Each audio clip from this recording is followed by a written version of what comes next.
CD 1. Unit 1, page 9. Listening skills. Exercise 6. You will hear a conversation between a customer and a shop assistant. You will see that there is an example which has been done for you. On this occasion only, the conversation relating to this will be played first. I'm interested in buying a radio. Can you help me? Yes, of course. As you can see, we have this analogue radio on special offer today for £29.99. They are normally £35. We've also got a much more modern range of digital radios. These are over here. The assistant says the price is £29.99, so that is written in the space. Now we shall begin. You should answer the questions as you listen, because you will not hear the recording a second time. Listen carefully and answer questions 1 to 5. I'm interested in buying a radio. Can you help me? Yes, of course. As you can see, we have this analogue radio on special offer today for £29.99. They are normally £35. We've also got a much more modern range of digital radios. These are over here. Oh, yes. What are they? They're the new technology. This one, for example, sells at £95. The analogue radios are looking a bit old-fashioned now. Are they? What's so good about these new ones? Well, the main advantage with the analogue ones is, of course, cheapness. But the main advantage with the digital ones is the number and variety of stations you can get. Hundreds of them. All kinds of stations, playing music, rock, pop, classical, everything in fact. As well as news, current affairs, comedy, all sorts. What about the sound quality? The quality is very good. Under certain circumstances, you can get amazing sound quality with analogue, but this is usually with very expensive radios which would normally be part of a hi-fi sound system. We have lots of those on the 3rd floor if you're interested. The second great thing about digital is clarity. You get no interference. Well, less interference than with analogue. You get a very clear and clean sound. Well, I want a radio for the flat I share with 3 other friends of mine. Well, you want something that will last. The analogues come with a 1-year guarantee, but the digitals have a 2-year guarantee, which is extendable to 3 years if you pay an extra £26. The main disadvantage with analogue is that it will be turned off in a few years. We don't know exactly when, but sometime. But what about the batteries? I've heard that they use a lot of batteries. That probably is the one disadvantage of the digital radios. The battery life is not very long, but they all come with rechargeable batteries, which really solves the problem.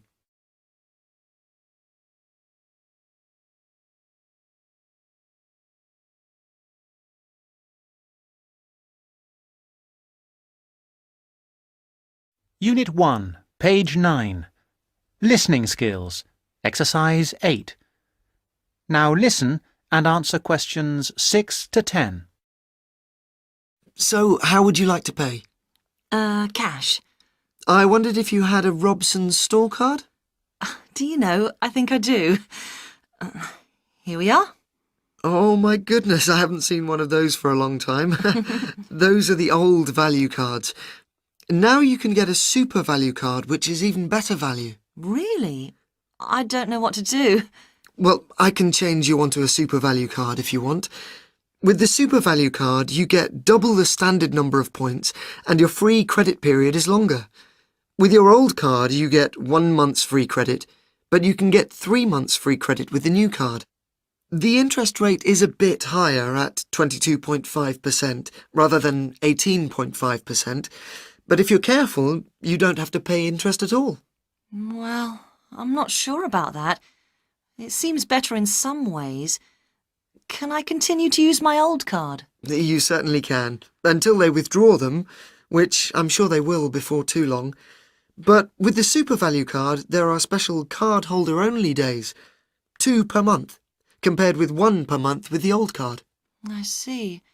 My old card gave me free delivery too. That's right. Free delivery within 20 miles. The Super Value card gives you free delivery up to 50 miles. Well, that sounds good. I think the old card was free too. With the Super Value, there is an initial fee of just £12, and then it's very good value. I think I'll pay cash. Very good, madam.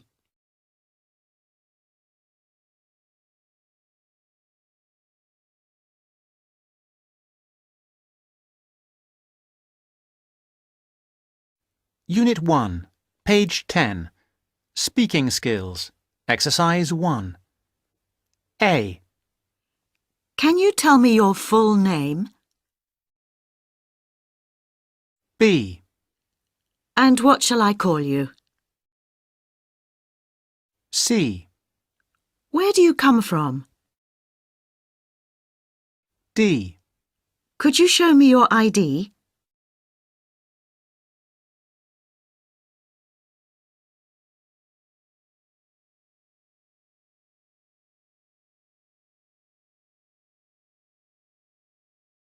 Unit 1, page 11. Speaking skills. Exercise 8. Now, in this first part, I'd like to ask you some questions about yourself. Let's talk about your town or village. OK. Could you tell me something about where you live? Yes, I used to live in Switzerland, but I've recently moved to the UK. Now I live in Weybridge. What sort of place is that? It's a large, busy place. It's near London. It has got lots and lots of people and houses. It's typical of a London suburb.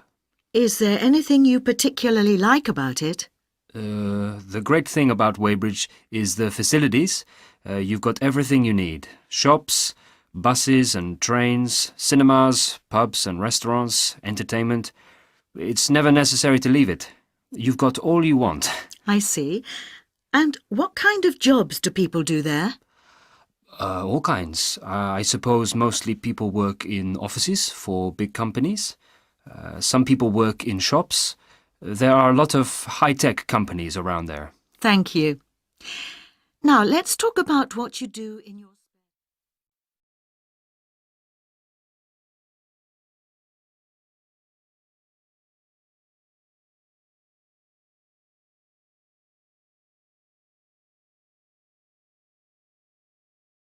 Unit 1, page 11. Speaking skills. Exercise 8.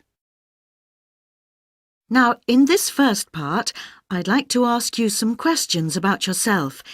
Let's talk about your town or village. OK. Could you tell me something about where you live?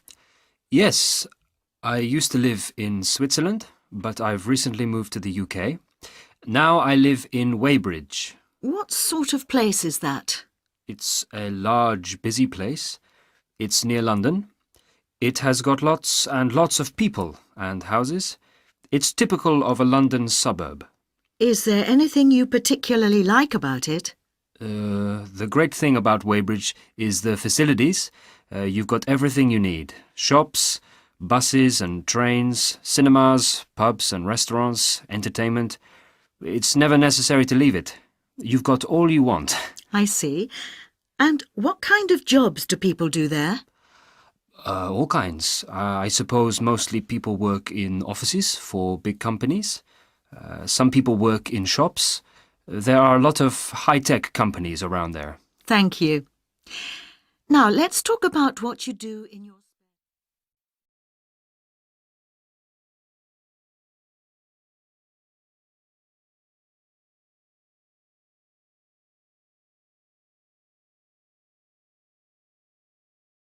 Unit 1, page 12. Speaking skills. Exercise 13. Pleasant, dynamic, flat, peaceful, cramped, bungalow, detached, overpriced.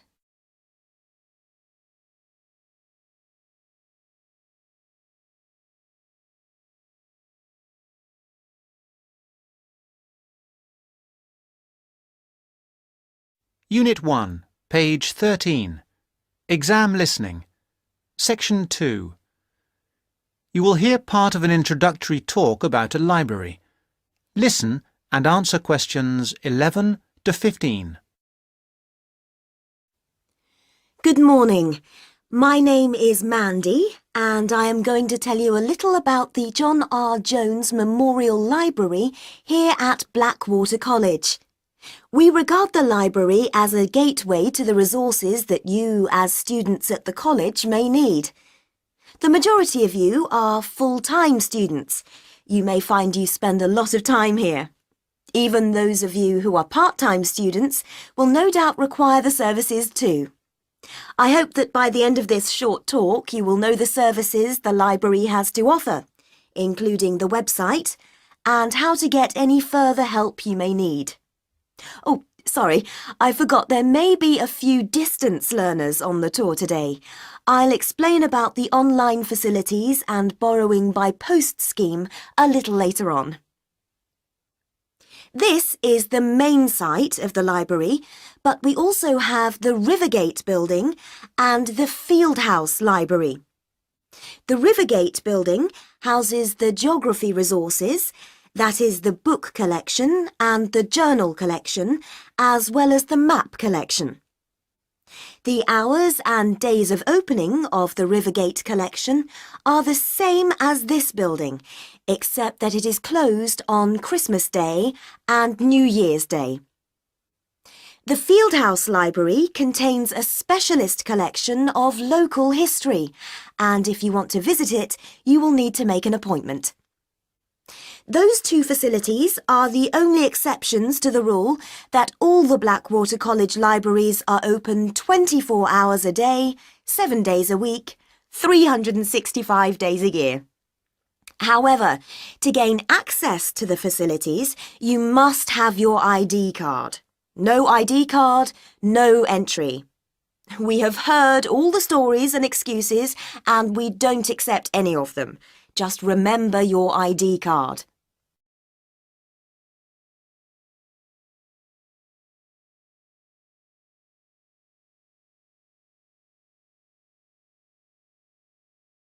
Unit 1, page 13. Exam listening. Now answer questions 16 to 20. Now, I must apologise for the mess you can see around you today. Libraries should be quiet places, but unfortunately this is not currently the case here. This new building has been here for only 2 months, and as a result we have not quite finished moving in. So far, we have moved most of the book and journal collections from the old library into this new building. There are 2 exceptions. We are currently moving the economics collection here, which should be installed by tomorrow, and we will be moving the French literature collection into this building next week. But as you can see, we are still building the new restaurant. We will finish it, we hope, very shortly. We have finished the cafe, however, and students can use it during the library opening hours. We have recently installed 150 computer places, and we will be adding another 100 shortly, so that there will be plenty for everybody very soon. Very shortly, this library will be one of the finest in this part of the country. Don't forget that the library isn't just about academic books. In addition to the books and journals, there is a wide range of national newspapers available from the librarians on request. I'd like to mention the different ways you can get help in using our resources. Don't forget our website at www.mlbc.ac.uk.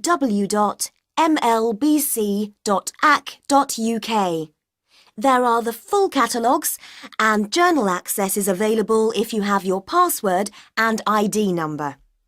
Now, any questions?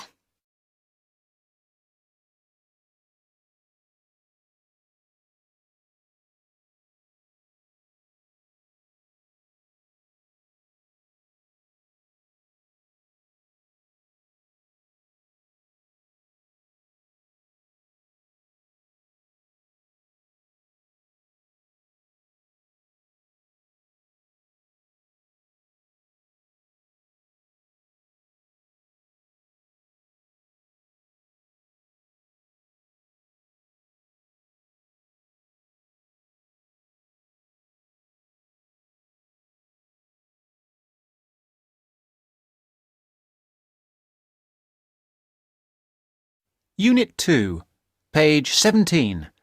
Listening skills. Exercise 5. You will hear part of a lecture about studying history. Listen carefully and answer questions 1 to 3. Good morning, everybody. I'd like to begin this term's lectures with a discussion of the various sub-disciplines in history. Before I do that, though, can I refer you to the handout you picked up on the way in? It deals with two general topics. The first is, why study history? And the second is, what is history? Neither of these questions has an easy answer. In fact, people have been asking these questions for as long as history has been studied. However, as you are mostly new students to this subject, and we have some students of economics with us also, I feel you should have some background to these basic questions. Anyway, it's all in the handout. I might add that, for me personally, the most important reason for studying history is that I find it exciting. Our ancestors can remain, if we want them to, a mystery, a closed book, a blackness that we never see into, or we can come to know what motivated them and discover how that led to the world we live in today.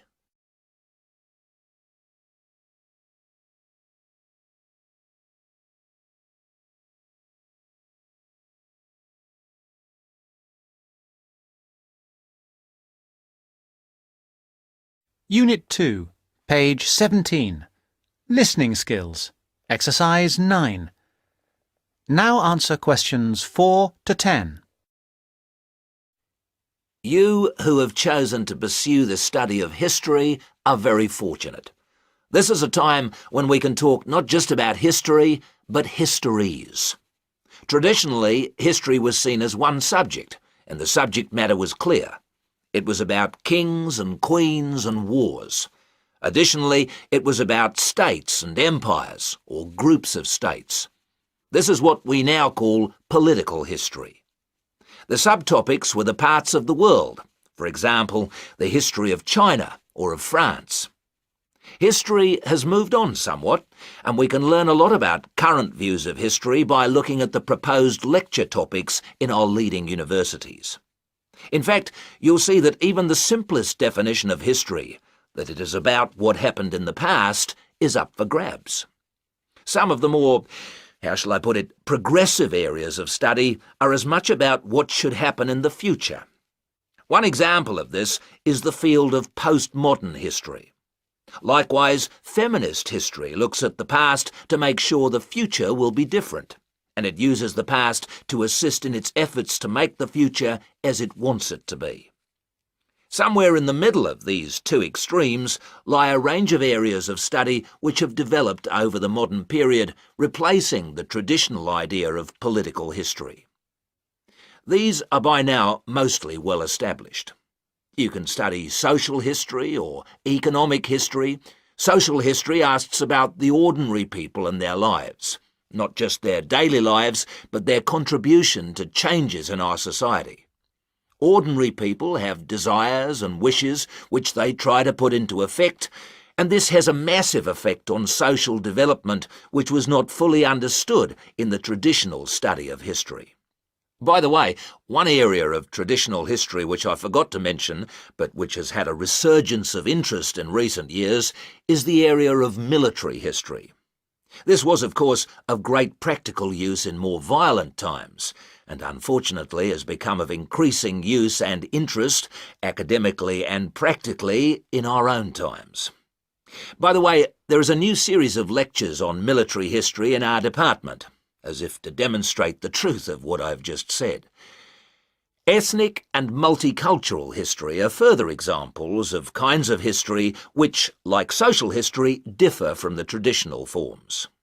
Ethnic history is a modern concern which concentrates on the value systems and beliefs of a people, usually a minority people, which were ignored in the rapid forward march of the rich and powerful nations and states.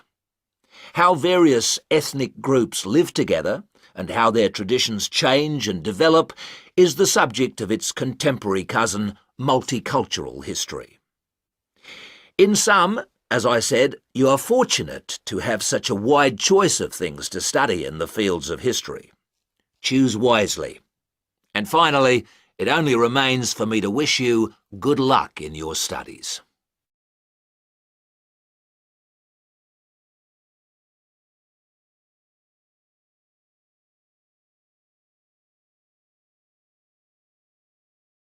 Unit 2, page 18. Speaking skills. Exercise 3. I should say, and yes, this is something I forgot to say, this car was the most precious, beautiful, wonderful thing in my life at that time. And there I was, without it. I'd lost it. I felt very, how shall I put it, stupid. Now, where was I? Oh yes, talking to the policeman. He didn't really take any notice of me. He didn't laugh, but he did look very uninterested.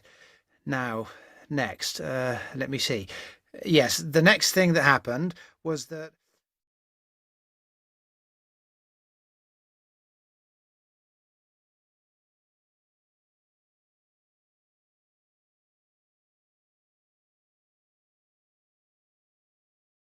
Unit 2, page 18. Speaking skills. Exercise 3. I should say, and yes, this is something I forgot to say, this car was the most precious, beautiful, wonderful thing in my life at that time. And there I was, without it. I'd lost it. I felt very, how shall I put it, stupid. Now, where was I? Oh yes, talking to the policeman. He didn't really take any notice of me. He didn't laugh, but he did look very uninterested. Now, next, let me see. Yes, the next thing that happened was that...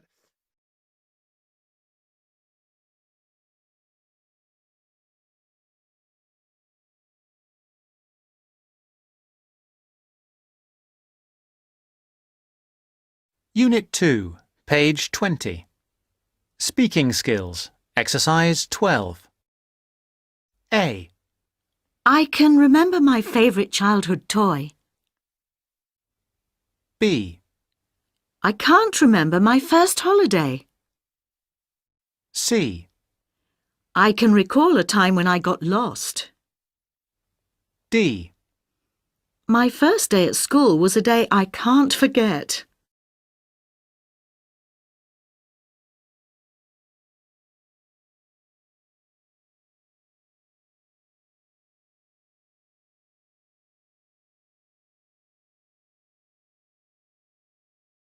Unit 2, page 21.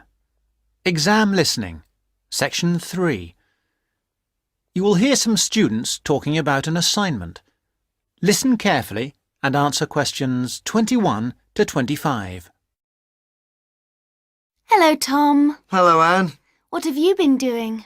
Oh, just sitting around, catching up with some reading. I've had a great time. You know we're doing this assignment on... what is it? Museums, their costs and benefits. That's right. Well, I've been to the Sandgate Museum. It was really good. These local museums are really interesting because they connect people with the history of one special place. We all know about kings and emperors and battles and wars, but local museums tell us about the everyday lives of ordinary people, and that's why they are so important. I'm not so sure about that. I think they are of interest, but they're so small that they can't give a true picture. They do their best. I don't really agree. They do give a true picture, but perhaps not a full picture. It's the truth, but not the whole truth. I think the smallness is the number one problem. Because they're small and local, they attract few visitors. That's why they have so little money. And because they have little money, they can't buy or maintain many really interesting exhibits. As a result, the shop is almost as big as the museum to try to raise money by selling souvenirs, postcards, sweets and so on. I think they find it difficult, but not impossible. And don't forget, they get a lot of their exhibits free from local people. There was this boat, for example, that was fantastic. Really? What was that? There was a massive fishing boat, a real one, about 100 years old. and you could walk on it and get the feeling of what fishing in those days was really like. Sounds quite good. But I've always found that these kinds of museums are a bit dingy. For example, the display cabinets are so dark that you can hardly see the exhibits, and the labels are sometimes difficult to read.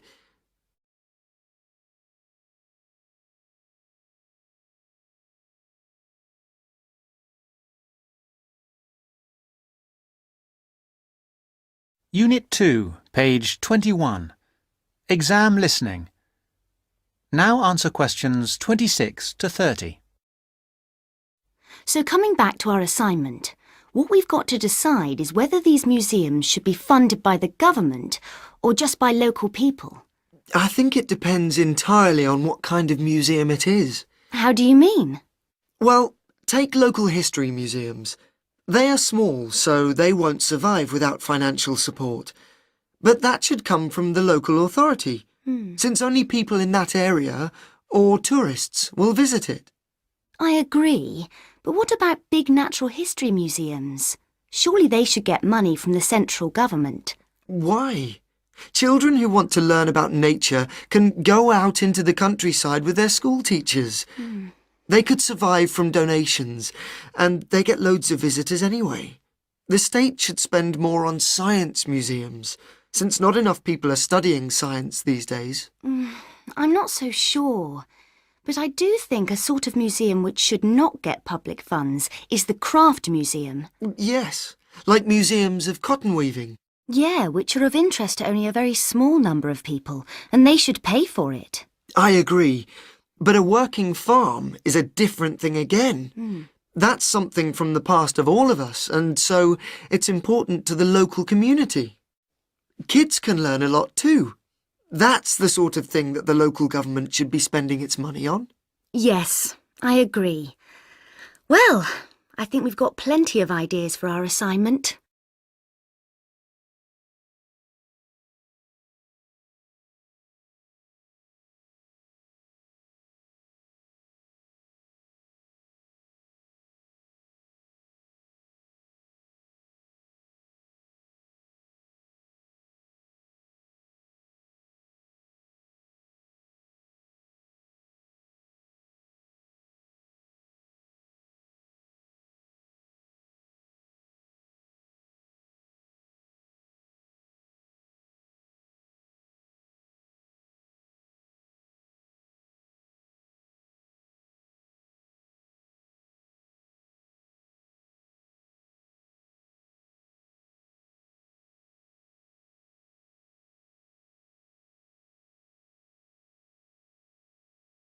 Unit 3, page 25.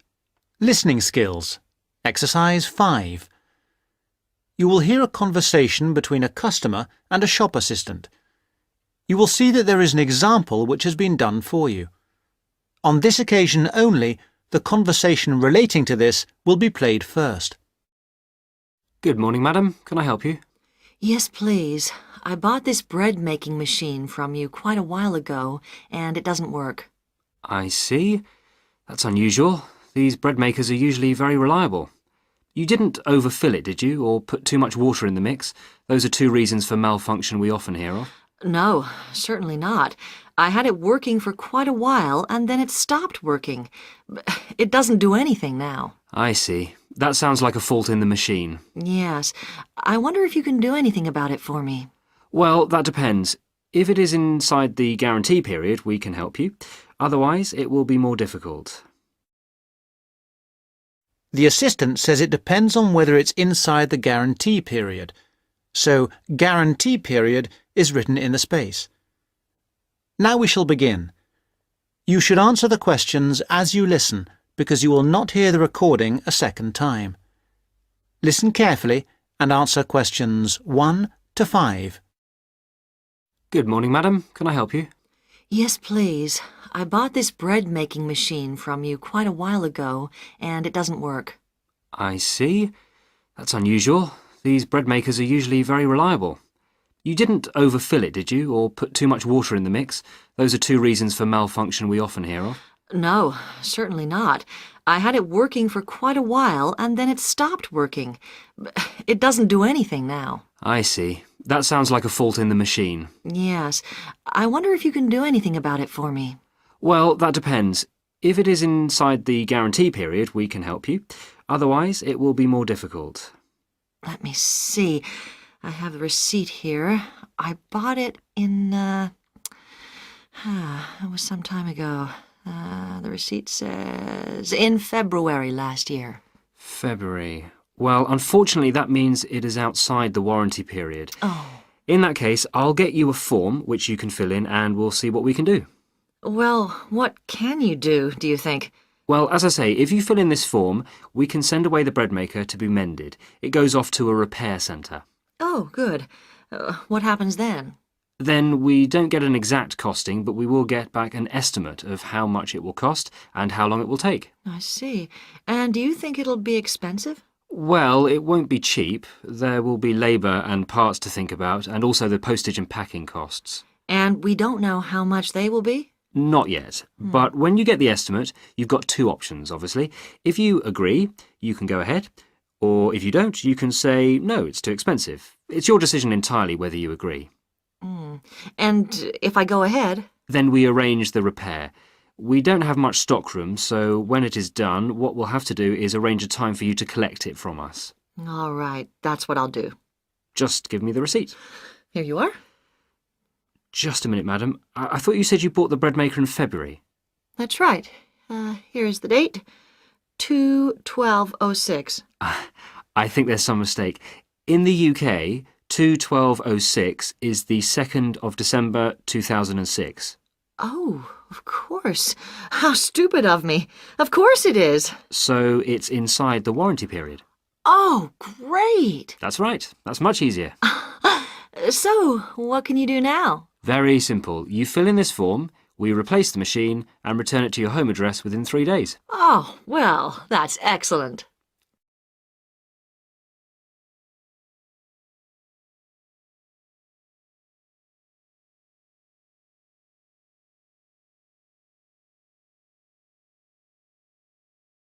Unit 3, page 25.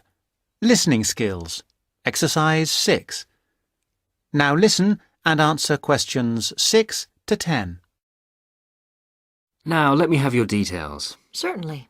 Now, this is a Gliware Bread Maker 3. Model number? I have it here. 217 217 980 980. 345. Thank you. Now, where did you buy it? Was it here? No, it was in your shop in Bluewater. I see. Blue Water. Now, date bought, 2/12/06. Now, can I have your name? Yes, it's Young. J.H. Young. That's... That's spelled Yonge. That's Young. I see. And your address? 15 Caper Cayley Gardens, Aberdeen. I should know this. Can you tell me? Yes, it's C-A-P-E-R, then C-A-I-L-L-I-E. Sorry, could you say that again? Sure. C-A-P-E-R, C-A-I-L-L-I-E. And gardens as in gardens? Yes. Good. And the postcode? AD22 4SC. Thank you. And what would be a convenient time of day to deliver the replacement bread maker? Morning is best, if that's all right. That's fine. So it should be with you on Monday, madam. Oh, good. Thank you very much. Bye. Goodbye, madam.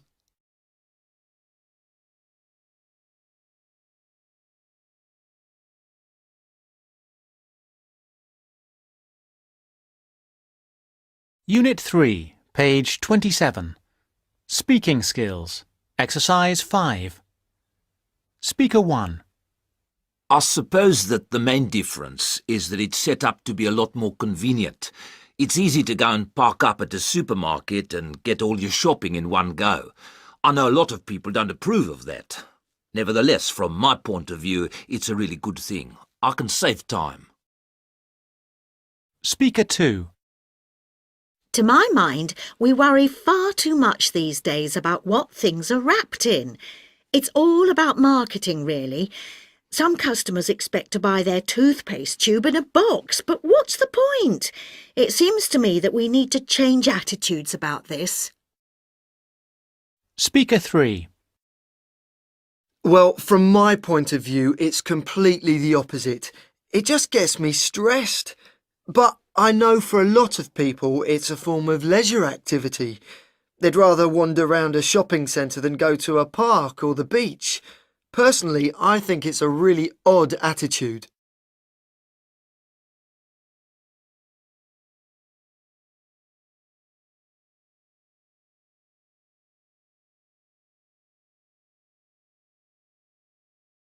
Unit 3, page 27. Speaking skills. Exercise 5. Speaker 1. I suppose that the main difference is that it's set up to be a lot more convenient. It's easy to go and park up at a supermarket and get all your shopping in one go. I know a lot of people don't approve of that. Nevertheless, from my point of view, it's a really good thing. I can save time. Speaker 2. To my mind, we worry far too much these days about what things are wrapped in. It's all about marketing, really. Some customers expect to buy their toothpaste tube in a box, but what's the point? It seems to me that we need to change attitudes about this. Speaker 3. Well, from my point of view, it's completely the opposite. It just gets me stressed. But I know for a lot of people it's a form of leisure activity. They'd rather wander around a shopping centre than go to a park or the beach. Personally, I think it's a really odd attitude.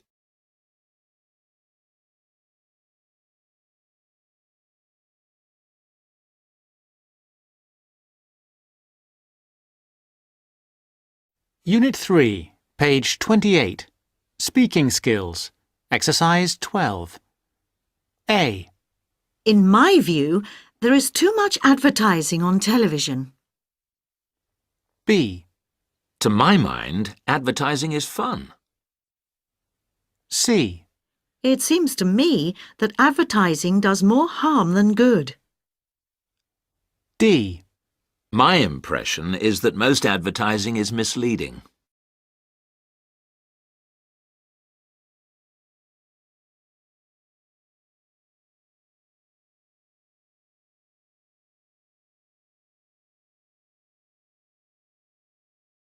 Unit 3, page 29.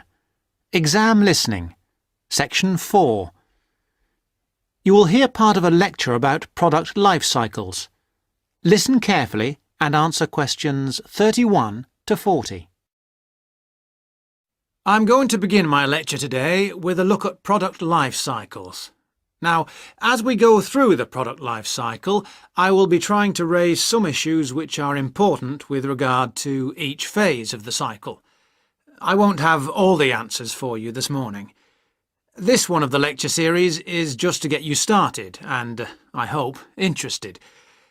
Let's start with the first phase of the cycle, that of product design.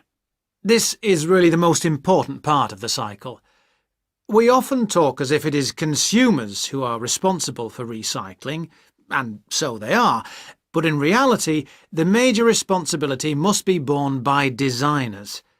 They can design products where recycling is easy and cheap, or difficult and expensive. In the latter case, the likelihood is that recycling, though technically feasible, will not in fact take place. Now, don't jump ahead, because the second stage is not product manufacturing, but rather that of materials acquisition.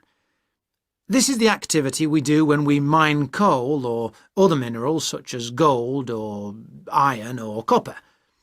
In addition to mining, There is harvesting, which includes the cutting down of trees as a first step in the making of furniture or paper, or fishing.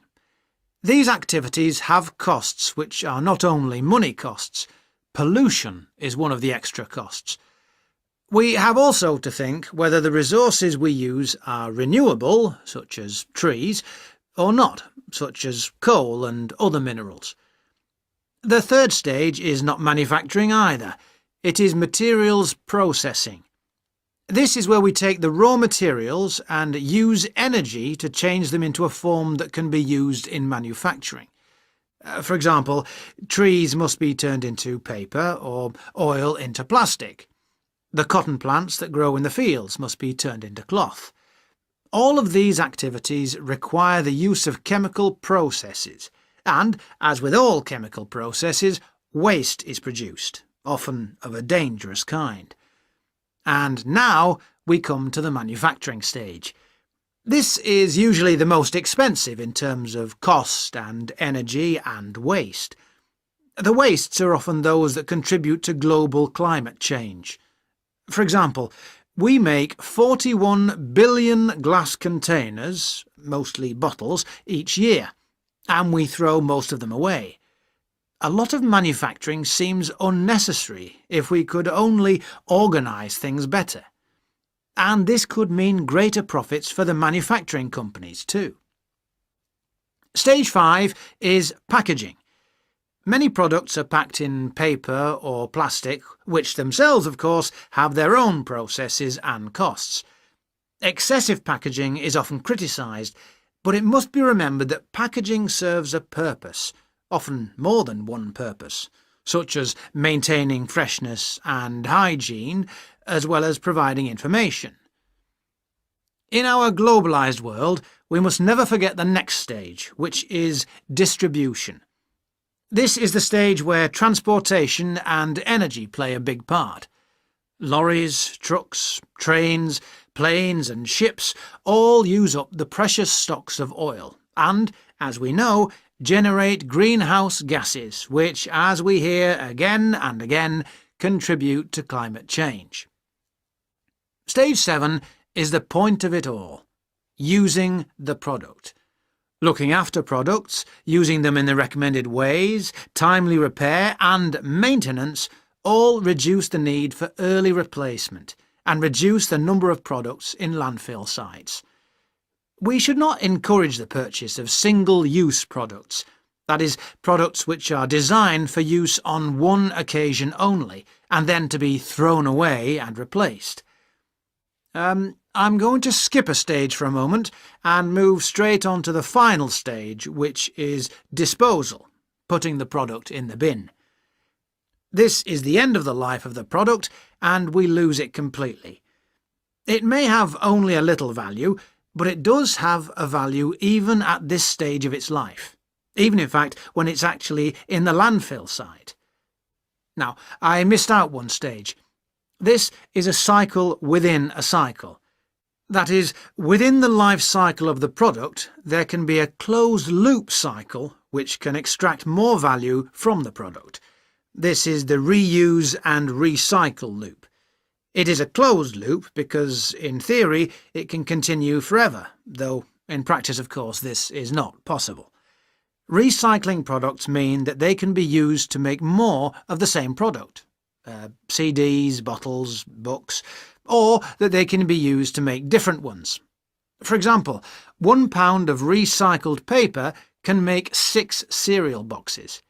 And if we recycled all our newspapers, we could save 40,000 trees a day. Now, with this approach to the life cycle of a product in mind, we can go on to consider life cycle analysis.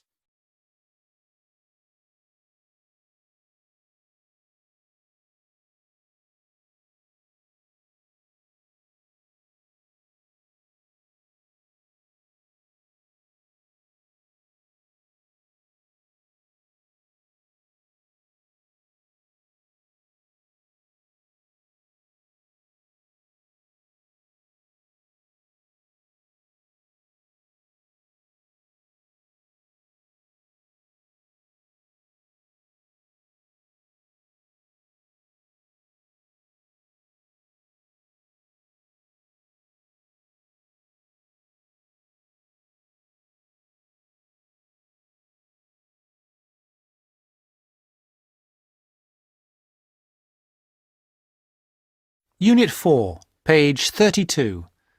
Listening skills, exercise 4. You will hear some students talking about their studies. Listen carefully and answer questions 1 to 4. It was packed. There simply aren't enough seats in Theatre 4. There were people on the stairs, people in the aisles. I don't imagine everybody was able to get in. Was Jack with you? No, of course not. I saw him with a pile of journals in the library as I walked past. You haven't seen him because you've been in here in the kitchen drinking coffee all morning, whereas he has been studying hard. Not me. I've been in my bedroom reading for my assignment on education in the classical world. Very interesting. It was easier than I expected. I should have been at the gym training for my next race, but that'll have to wait. And did you find your first lecture interesting? Absolutely fascinating. We talked about this experiment. If you show a child a litre of water in a bucket and show him a litre of water in a tall container, he always thinks that the higher, taller but narrower container has more water in it. Hold on, what do you show him? Right. You show him two things. A bucket with a litre of water in it, and also a tall glass vase-like thing or any tall container. This also has a litre of water in it. Now, he will say that the tall thing has more in it than the short fat thing, that is, the bucket. And all children will say this, that is, up to about 5 years of age. You can then actually pour a litre of water from the bucket into the taller, narrower container, and the child will still say that the tall container contains more water, even though he's just seen the water come out of the bucket. And what's the point of that? Is it about measurement? No, it showed how children are quite unable to think logically. It's connected with my assignment. It's about cognitive development of young children over time. That's to say, it's about how they think. But didn't you do that assignment last year? No, I didn't. You see, I missed out on the first year when I changed subject.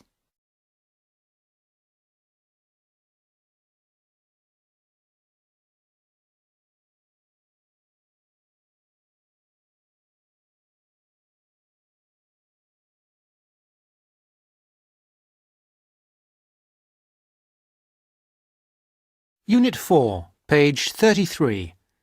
Listening skills, exercise 9. Now answer questions 5 to 10.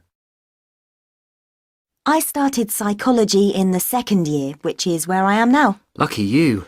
I'm not so sure. I've missed out on a lot of the basic stuff like that, and I will have to catch up in my own time, so I'm relying on you. Oh yes, I remember. What did you study before you changed? I studied law. Why didn't you continue? I found some of the subjects interesting enough. In fact, the criminal area was fascinating in general. But a lot of the law is very technical. It's full of little details which can be very difficult to understand. And I've got a terrible memory too. I could never get all the rules and exceptions into my head. My number one hate really was international trade, which was a minefield of rules and exceptions. In fact, I think it was a complete nightmare. But law is such a popular subject. Lots of people would like to study it. I'm sure they would, but they often don't realise that it's very book-based. You spend most of your time reading about famous cases sitting in a stuffy library, and very occasionally you get out to a lecture or maybe a seminar. What do you find that's better about psychology? Most of all, I like the experimental psychology we have to study. This involves doing something, so it's practical, and with any luck you can make a small, okay, very small, contribution to knowledge. And it is so useful in many careers, for example, business, commerce, education. Law is too, you know. Yes, but the training is so long. You have to spend at least another 2 years on a professional practice course before you can start working. No, I'm happy with psychology. Well, as a psychology student too, I must say I agree with absolutely everything you've said, of course.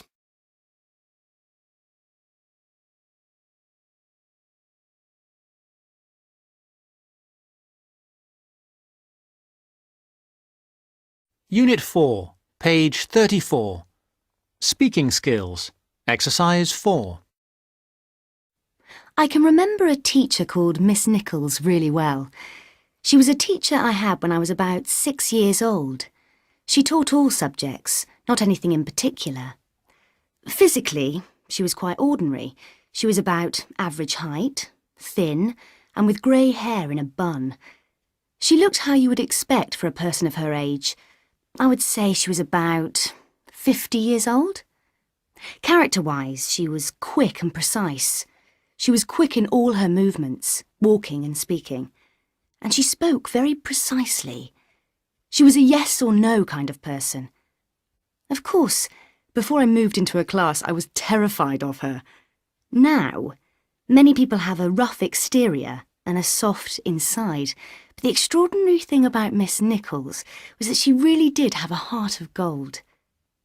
I'm sure I'll never forget her, because she taught me how to be firm, but kind.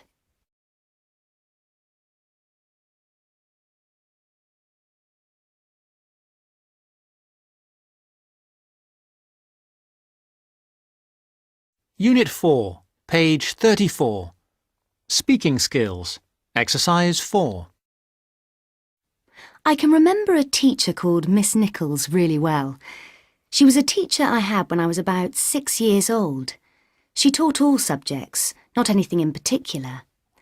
Physically, she was quite ordinary. She was about average height, thin, and with grey hair in a bun. She looked how you would expect for a person of her age.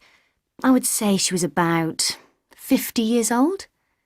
Character-wise, she was quick and precise. She was quick in all her movements, walking and speaking. And she spoke very precisely. She was a yes or no kind of person. Of course, before I moved into her class, I was terrified of her. Now, many people have a rough exterior and a soft inside, but the extraordinary thing about Miss Nichols was that she really did have a heart of gold. I'm sure I'll never forget her, because she taught me how to be firm, but kind.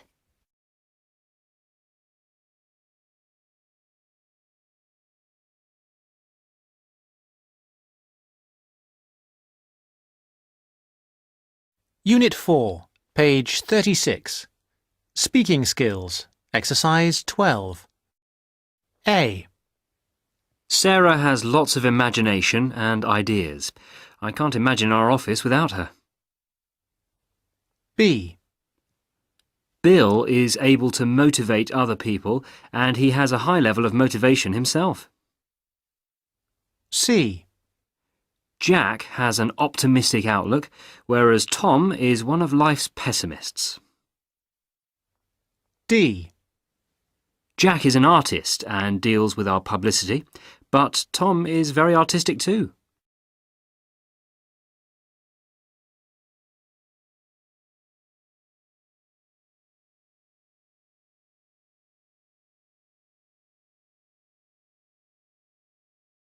Unit 4, page 37. Exam Listening, Section 4. You will hear part of a lecture about the school calendar. Listen carefully and answer questions 31 to 40. So, having seen that the six-term system has passed the test of cost-effectiveness, we can move on to the educational aspects of this arrangement. Firstly, all the terms would be approximately the same length. Instead of terms up to 13 weeks, which we have now, there could be a repeating pattern of 7 weeks of term time plus 2 weeks of vacation. This would be repeated 6 times per year. How does this affect the effectiveness of the educational provision? The most noticeable result would be that the very long summer holiday would be reduced in length.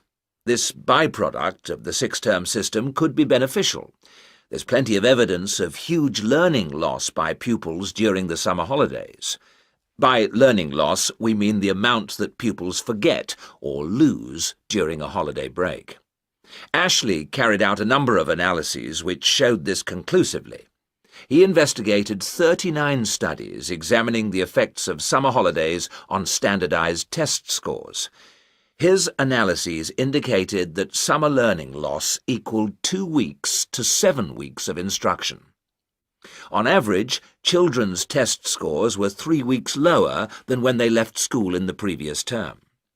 He also found differences in the learning loss effect according to subject. The subjects he analysed were reading, writing and maths, and he found that the effect was greatest in maths and reading.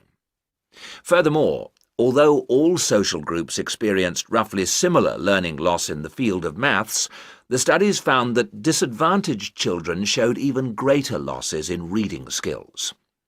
So, the problem of learning loss in traditional schools is clear. However, the results of studies into the six-term system and learning loss are ambiguous. Marchmont found that pupils in six-term schools maintained their test scores after the shorter holiday period. This is certainly an improvement on the traditional system where, as we have seen, pupils perform worse after the summer break. Benson, however, found no differences between those in traditional schools and on the six-term schedule.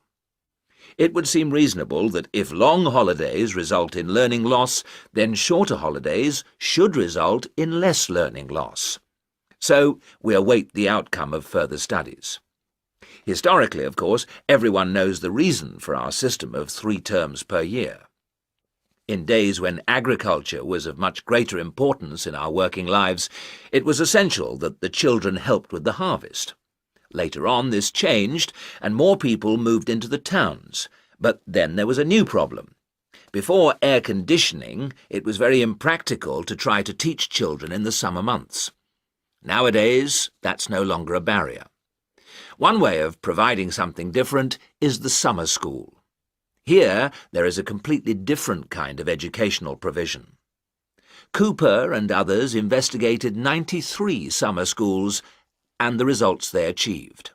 They all had a positive effect on learning. Most summer schools, of course, have small classes, and class size was shown to have a positive effect. Additionally, summer school children usually benefit from a great deal of parental support, not least because payment of fees is involved, and this, as so often, was shown to produce very good outcomes. Results were most impressive, in maths in general.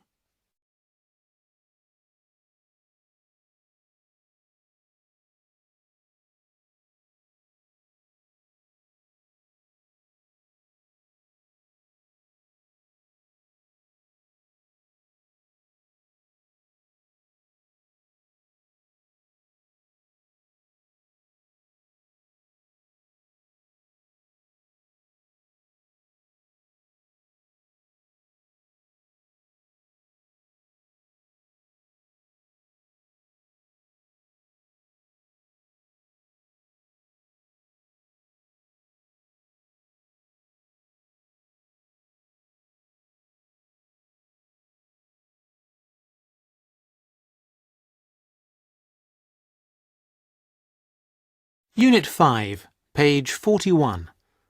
Listening skills, exercise 5. You will hear someone giving instructions to staff at a festival. Listen carefully and answer questions 1 to 3. Good morning, everybody. I'd like to welcome you to the Castle Pop Festival. My name is Sandy and I'm the General Manager of Castle Pop Entertainments, and I just want to take a few moments to mention a few things to you before you go and have your detailed briefings in your work groups. You all have a copy of the plan of the festival grounds. Now, most things are obvious, but I'd like to point out first the visitor toilets here along the side of the main area. Kindly do not use these yourselves. Your own facilities, the staff toilets, are beside the breakfast tent. Also, there are public telephones behind the stage. I mention these two things because they are places that visitors often ask for. For yourselves, one of the most important places is the staff meeting point. This is new this year, and the only thing to remember is that it exists and that when you refer to a meeting point between yourselves, you need to make clear which one you are talking about. The staff meeting point is between campsite 1 and the disabled viewing area. This is not marked on the general maps, but it is marked on the maps you've got there. The visitors' meeting point is, as you can see, in the centre of the main area, between the breakfast tent and the entrance. Now, another important facility is the first aid tent. This is a big round tent, so you can't miss it. It's on the right-hand side of the entrance, again as you come in. There are many other first aid facilities all over the festival site. In fact, there is a first aid box in every tent and sales point, but this is the central point. Finally, I wanted to mention the security on the site. Every year the festival gets bigger and bigger, and so every year we have to increase the security arrangements. We have a number of small security offices, one being near the entrance, but the main security office is opposite the disabled viewing area. It's next to the Old England pub, so that the officers can keep an eye on what's going on there. And of course, in that office there is a full supply of first aid equipment too. And don't forget, those of you who can't wait till you get your pay at the end of the festival, there are some cash machines in the wall of the Old England pub.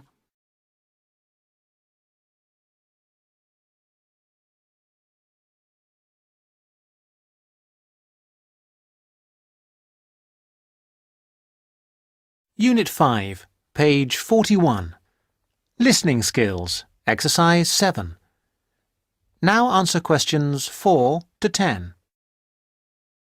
I do hope you will enjoy working with us this year. It's always good to see some of last year's faces back with us again. We hope this year to put on an even better festival than before. The first year we put on a festival, we called it the Mountain View Pop Concert. And it was a pop concert rather than a festival. We held it inside the castle, and you could see the mountains in the background. It was very small and personal. Then we held it in front of the castle, with the castle in the background, and then we started calling it the Castle Festival. Now, this year, we have moved further away into the fields.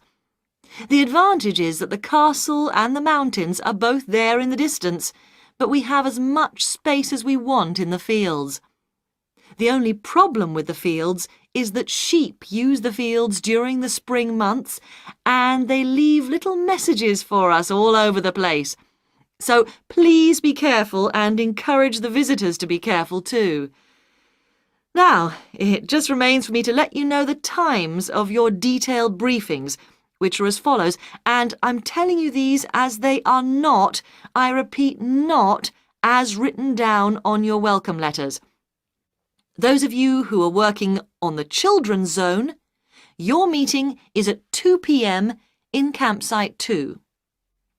Those of you on the security team need to meet behind the stage at 3:15 p.m. For the people on first aid, please do not meet in the first aid tent. There will not be enough room, but meet at the entrance gates at 4 p.m. Finally, we need everybody, and I do mean everybody, on duty on Monday morning at 8 a.m. for the final clean-up. I'd like to remind you that Monday is the final day of work, not the Sunday. People not coming to the final day will lose 50% of their pay. The meeting place for that is campsite 1. Now, good luck, and let's make this the best festival ever!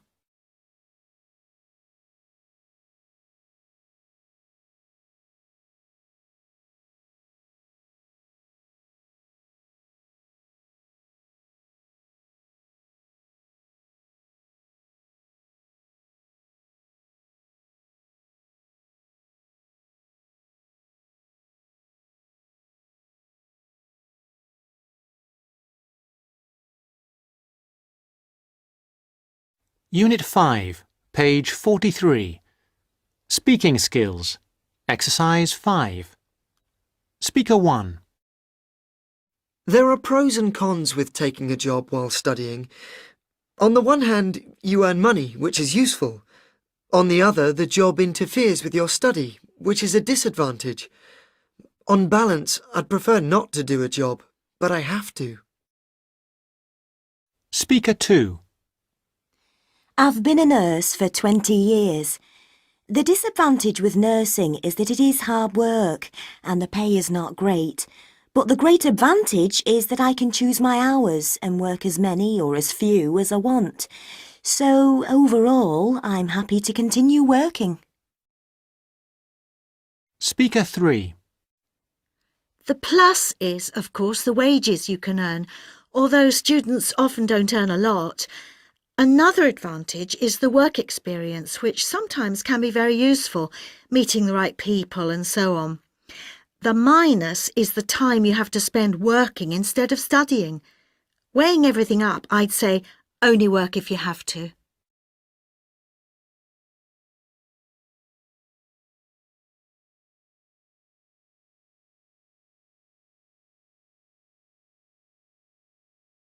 Unit 5, page 43. Speaking skills. Exercise 5. Speaker 1. There are pros and cons with taking a job while studying. On the one hand, you earn money, which is useful.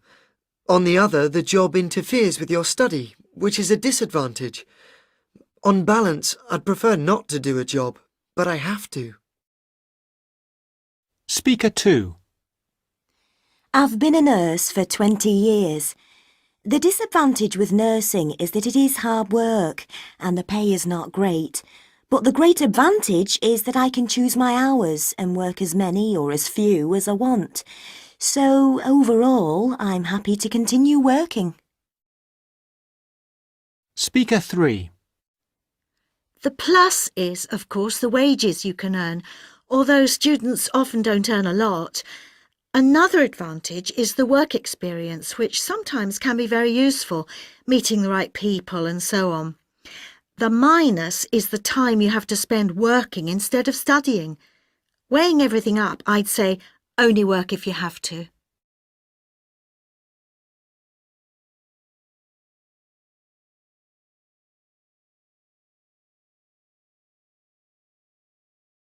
Unit 5, page 44. Speaking skills. Exercise 11. Jack is a very hard-working manager. All Harvey's store managers are hard-working. Jack is a well-paid accountant. Most accountants are well-paid.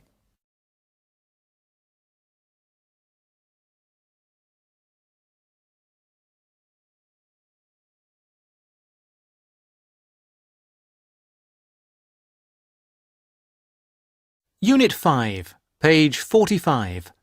Exam listening. Section 1.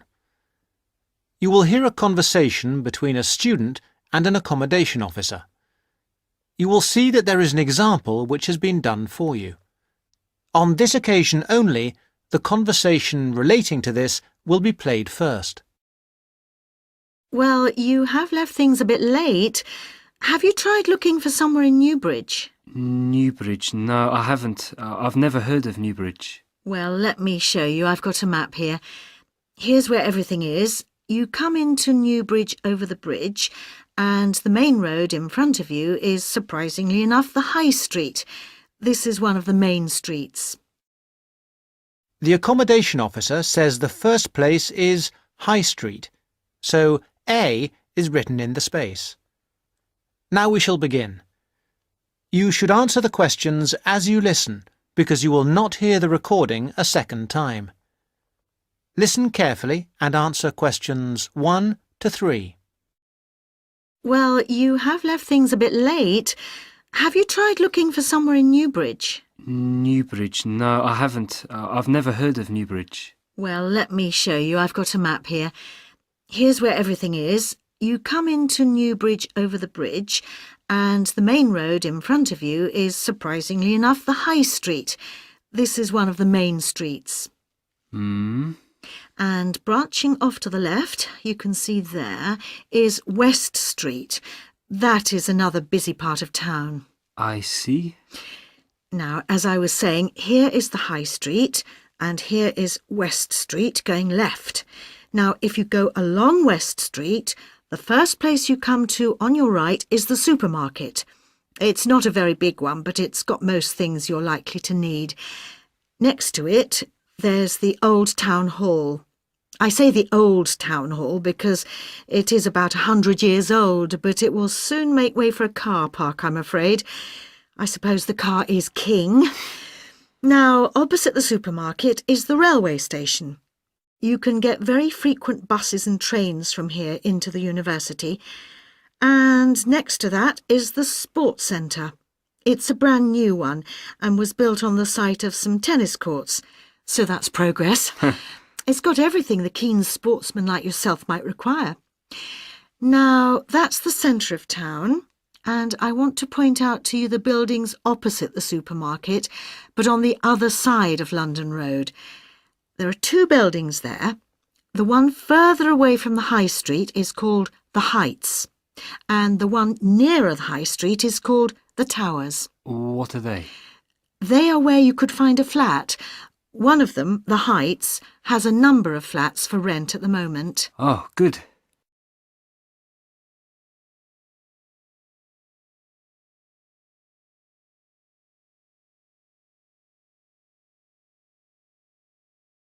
Unit 5, page 45. Exam listening. Now answer questions 4 to 10. Now, the first one is flat 4. That's a nice flat with a balcony, and you need to apply to the Newbridge Accommodation Agency to ask about that one. You'll find their number in the phone book. Number 6 is another nice one which has been empty for a while, and you can ring the owner directly, I think. Yes, I've got her number written here. There it is. Right, thank you. Good. Now, number 8 is a re-advertisement. What do you mean? Well, it did have a tenant, but now it is for rent again, so I'd like to ask about that one. Leave it with me and I'll look into it for you. Then we can talk about it when I've got more information. OK. Are there others in this block? Yes, there's number 10. Now, this one's a bit strange. It's advertised with an agency as well as privately in the local paper. Normally, if it's advertised through an agency, you shouldn't really go behind the agency and go directly to the owner. But on this occasion, I suggest you just answer the advert here in the newspaper, which the owner has obviously put in. OK. Finally, there is number 14. This is with the New Start agency. This is an agency started by the girl who was my assistant here, and she left to make money for herself, so she's not my favourite person. But I'm afraid I would have to advise you to go through the agency anyway. Again, their number is in the phone book. All right, is that something for you to be starting with? That's great. But what kind of place is Newbridge? It's a nice place. It was developed about 100 years ago, really for people who worked in the factories around there. They were clothing factories and everyone worked in them, men, women, boys and girls. Then, when the factories closed down, things got very difficult for the town. There was a huge amount of unemployment until a few years ago when, in the telecoms boom, a company making mobile phones started up. I think your phone was made in Newbridge. And now this company employs most of the people in the town. There are new housing estates on the edge of the town, but they're mostly occupied by young families, and there isn't much student accommodation there. Most flats and so on are in the centre. That sounds good. Well, let me know how you get on. Yes, of course. Thank you. Bye. Bye.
CD 2. Unit 6, page 49. Listening skills. Exercise 4. You will hear part of a talk on cultural research. Listen carefully and answer questions 1 to 10. Having referred briefly to the general definition of culture, I want to move on to an example of cultural research in action, a real example of what researchers into culture are doing. This is a study done in 2004 into the global teenager hypothesis. Now, the global teenager hypothesis states that the values and attitudes of teenagers all over the world have become very similar, that teenagers are part of a global culture, rather than a national or a regional one. This study investigated the subject of materialism in 3 different cultures.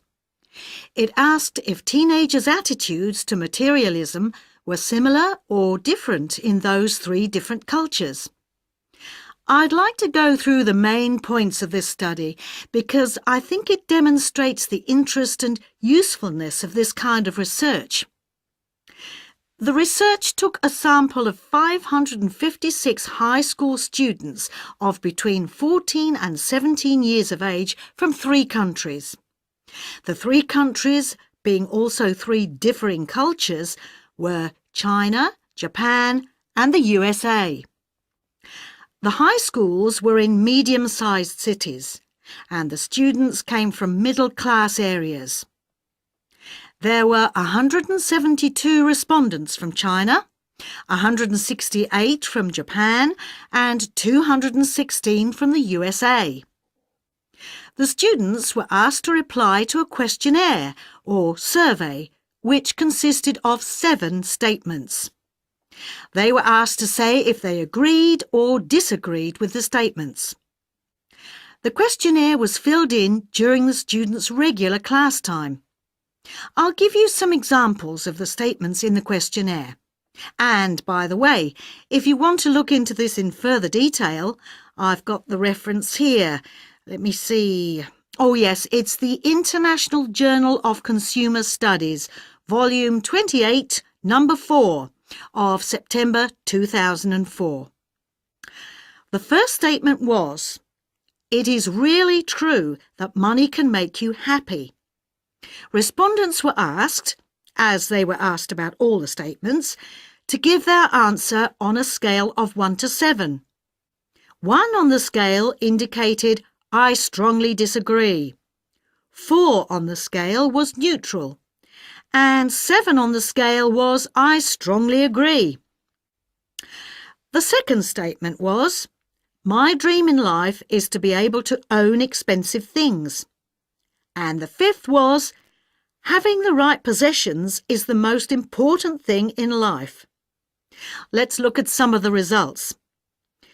With regard to the first statement, it was the Japanese teenagers who agreed most strongly that money could make you happy. The Americans were second, and the Chinese agreed least. However, regarding one's life dream being to own expensive things, it was American teenagers who agreed most strongly with this, and the Chinese who agreed least. As regards the 5th statement, about owning the right things, the Americans agreed less strongly than the other 2 groups. It was the Chinese who agreed most strongly with this statement. I haven't been able to analyse all aspects of the study in this lecture, but it does suggest that the hypothesis is not supported by the data. It may be that the culture of the USA is more individualistic, whereas the Chinese culture is more collectivist or communitarian. However, it does not seem to support the global teenager hypothesis. As always, this is something on which we need to carry out more research.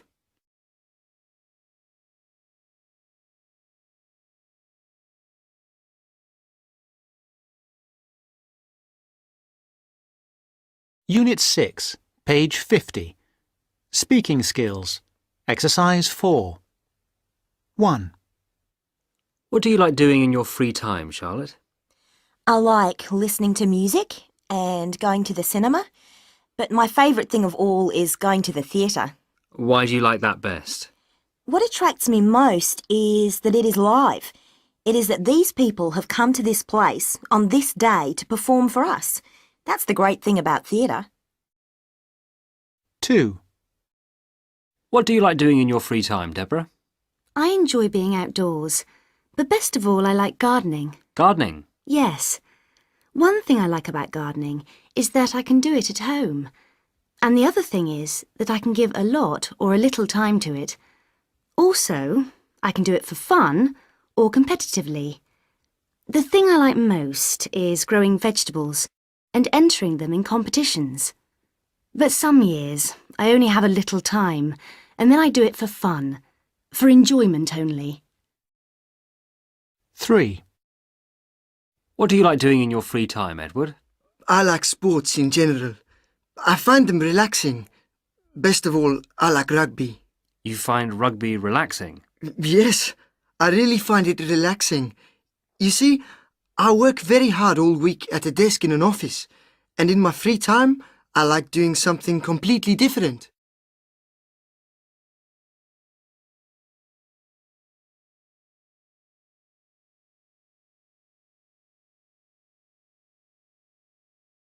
Unit 6, page 50. Speaking skills. Exercise 4. 1. What do you like doing in your free time, Charlotte? I like listening to music and going to the cinema, but my favourite thing of all is going to the theatre. Why do you like that best? What attracts me most is that it is live. It is that these people have come to this place on this day to perform for us. That's the great thing about theatre. 2. What do you like doing in your free time, Deborah? I enjoy being outdoors, but best of all I like gardening. Gardening? Yes. One thing I like about gardening is that I can do it at home. And the other thing is that I can give a lot or a little time to it. Also, I can do it for fun or competitively. The thing I like most is growing vegetables and entering them in competitions. But some years I only have a little time, and then I do it for fun, for enjoyment only. 3. What do you like doing in your free time, Edward? I like sports in general. I find them relaxing. Best of all, I like rugby. You find rugby relaxing? Yes, I really find it relaxing. You see, I work very hard all week at a desk in an office, and in my free time, I like doing something completely different.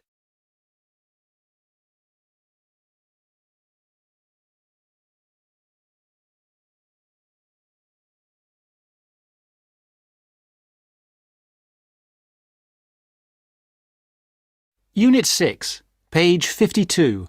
Speaking skills. Exercise 13. A. I like to have coffee at 11. B. I'd like to have coffee at 11. C. I'd like to redecorate my house to make it look beautiful. D. I like to redecorate my house to make it look beautiful. E. I'd like to get up early. F. I like to get up early.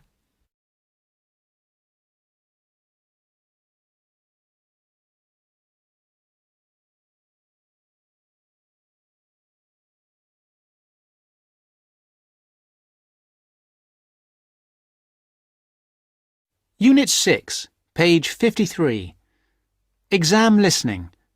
Section 3. You will hear a tutor and some students talking about an assignment. Listen carefully and answer questions 21 to 26. Come in. Sit down. Good to see you. Hello. Hello. Now, this assignment. The best thing we can do, I think, is to think how we can approach it. The main point is to investigate television, but not what's happened in the past. I was thinking that it would be necessary to go over the new media first and then... Yes, that's a way to make a start, but you need to do that quite briefly. But it's quite a complex topic. Yeah, I agree, but the emphasis must be on the future development of television as a cultural phenomenon. Yes. I've been reading the talk by Ashley Highfield. All right, and what do you take from that? What are the things that are competing with television? Well, to start with, there is the games console. Then there is the personal computer and the internet. Then again, the mobile phone with its capability of games and puzzles. And of course, internet access. Lastly, there is the iPod with the possibility of listening to music wherever you go. Good, you've understood that. Now, which of these presents the greatest competition for television?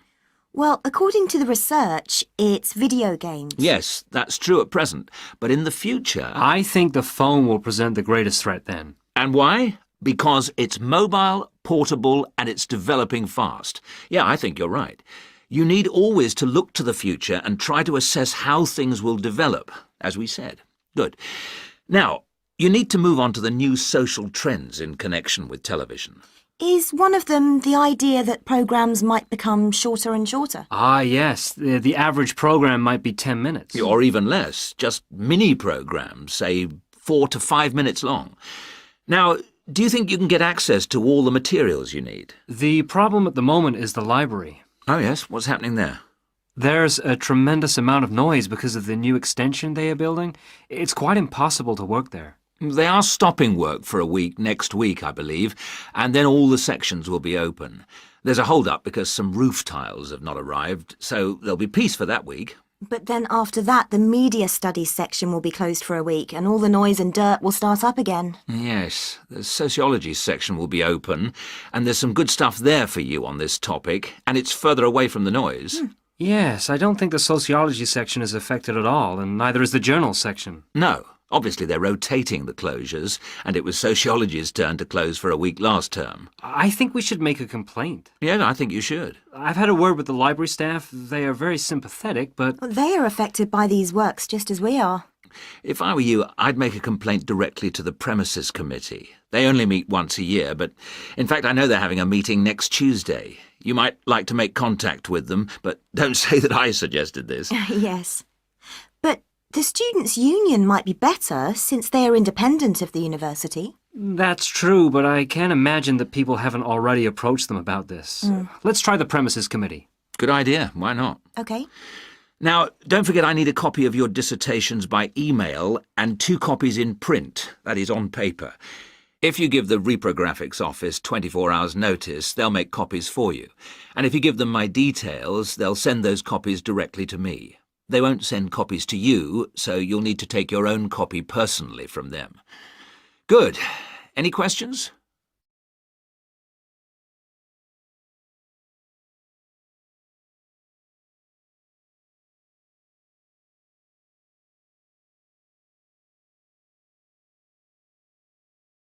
Unit 6, page 53. Exam listening. Now answer questions 27 to 30. One little thing was just that I wondered whether we should actually talk about that famous website. You know the one, YouTube. Ah, I was rather hoping you hadn't overlooked that. Good point. It's mostly homemade videos. I suppose you could say that each video is a television version of a podcast. Anything else? Yes, I've got a question, I'm afraid. I'm not completely clear about the exact meaning of culture, as we are using it in this subject. Well, Mrs. Jones is giving a lecture on culture and society in the University Theatre. It's on Wednesday at 10 a.m, and you can learn all about it there, I'm sure. Can you give us that again, please? Yes, that's Culture and Society. It's in the University Theatre. And, let me just check the time. Yes, here it is. 10 a.m. on Wednesday. She'll be giving a very thorough discussion of the issues in defining what culture means. Right. That's good. The thing is, the reading list confused me a bit.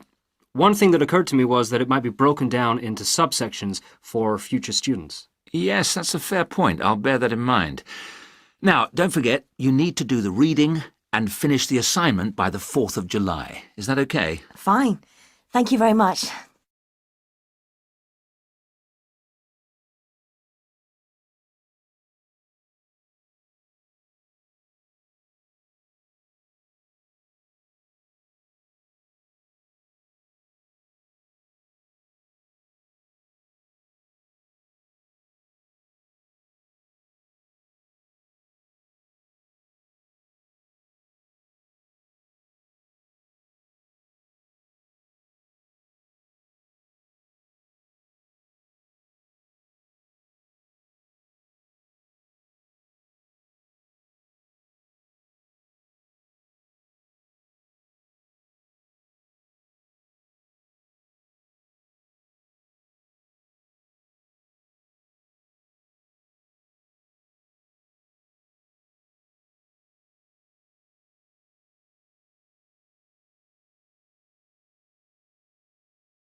Unit 7, page 56.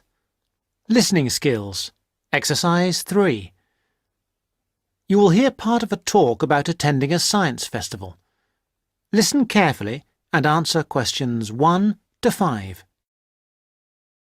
Now, I think nearly all of you have received confirmation of your school placements for next term, and as part of your activities, we will be asking you to take responsibility for promoting a school visit to the Norchester Science Festival.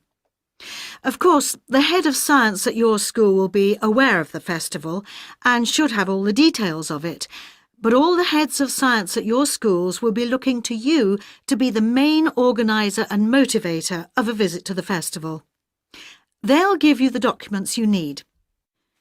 We hope that you will motivate pupils at your schools to take an interest in the festival. It runs for 3 days. There are day tickets and special 3-day tickets, and schools have the extra option of a 2-day ticket. We hope you will encourage your pupils to visit it on 1 or 2 days. But most important of all, we hope you will use the festival to generate a lively interest in science that will last all year round and provide the school with a lasting benefit. This will, with luck, lead to improved examination results in science subjects. And let's not forget, we hope your pupils will have a lot of fun too. Needless to say, your performance in achieving these aims will count towards your final exam grade at the end of the year. Now, let me just say a few words on why a science festival. Science is part of our everyday world in a way that is different now from before. Of course, we are used to having the benefit of scientific inventions. We are used to the aeroplane, the motor car, the space rocket, and so on.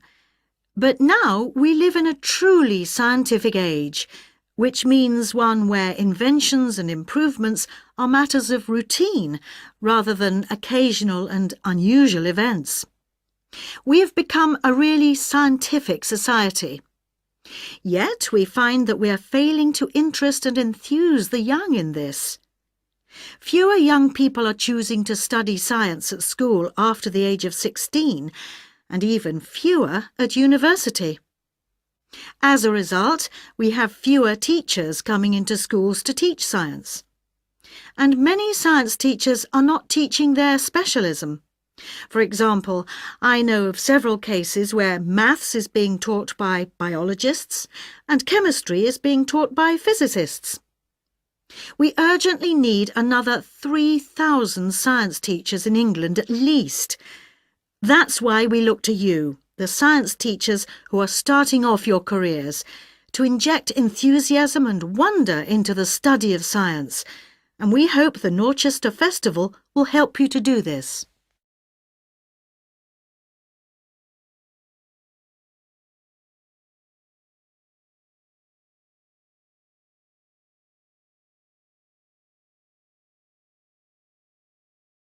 Unit 7, page 57.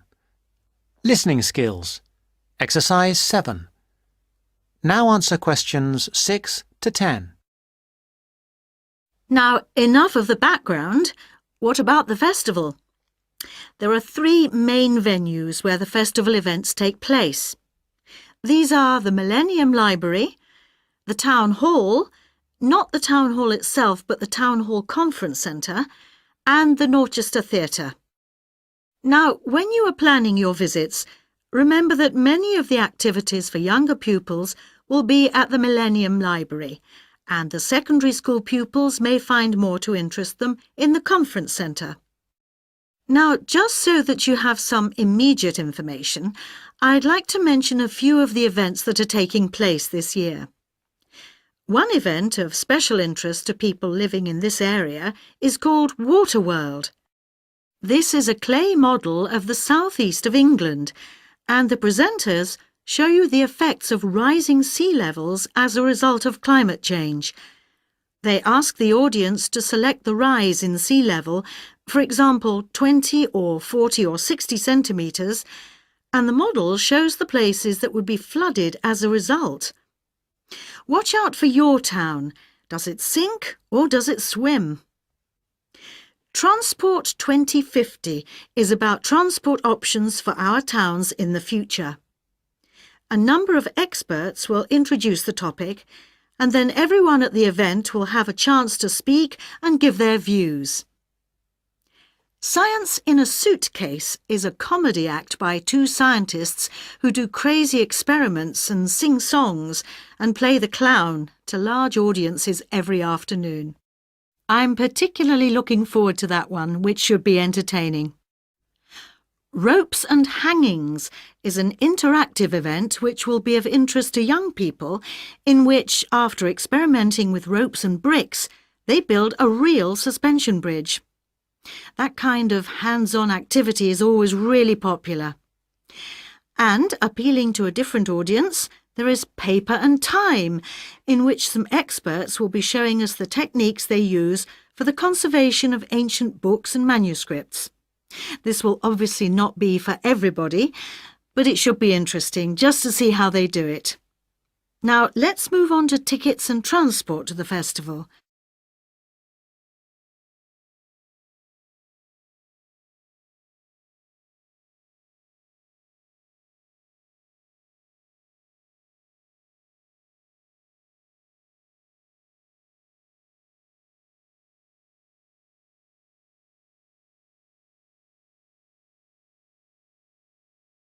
Unit 7, page 59.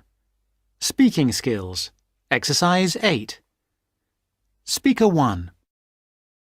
Well, some people would say that it's a great help, in that lots of tasks are much easier than they were in the past. I'm not sure, because some gadgets create a lot of work in themselves to maintain, and we end up just finding other new chores to take up the time. Speaker 2. It's often said that the arts offer something to society, and therefore it's in everyone's interests if they get funding from the state. That's not my view, because if they were really that important, people would just be happy to pay higher ticket prices. Besides, if there was no funding, it would force them to think more commercially. Speaker 3. There is an argument that scientists are too isolated, that they work in specialised departments and don't really think about the consequences of their ideas on the world outside. I really don't think that's true. I mean, things have changed and a lot of scientists are interested in how their work is seen by non-specialists.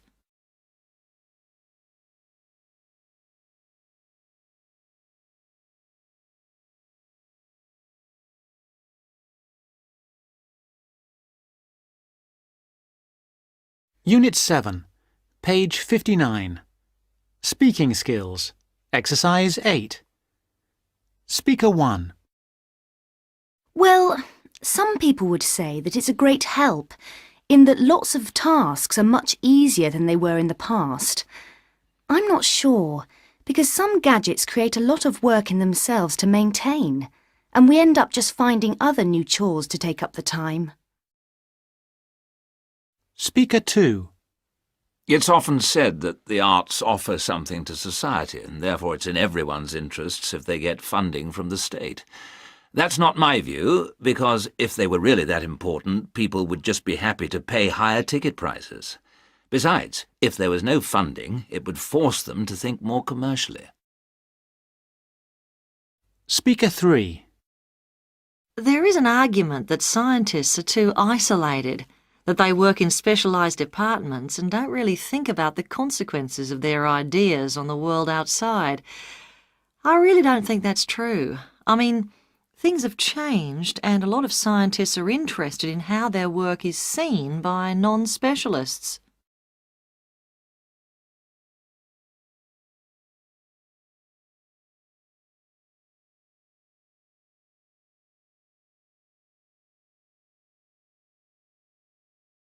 Unit 7, page 59. Speaking skills. Exercise 8. Speaker 1. Well, some people would say that it's a great help, in that lots of tasks are much easier than they were in the past.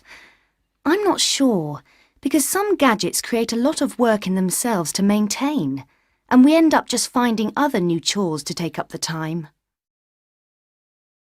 Speaker 2. It's often said that the arts offer something to society, and therefore it's in everyone's interests if they get funding from the state. That's not my view, because if they were really that important, people would just be happy to pay higher ticket prices. Besides, if there was no funding, it would force them to think more commercially. Speaker 3. There is an argument that scientists are too isolated, that they work in specialised departments and don't really think about the consequences of their ideas on the world outside. I really don't think that's true. I mean, things have changed and a lot of scientists are interested in how their work is seen by non-specialists.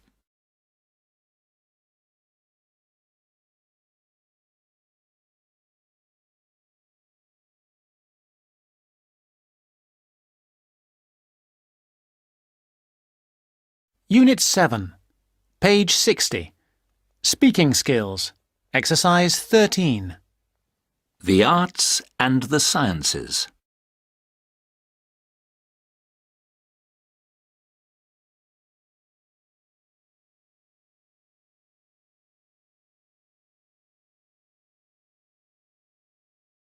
Unit 7, page 60. Speaking skills. Exercise 14. A.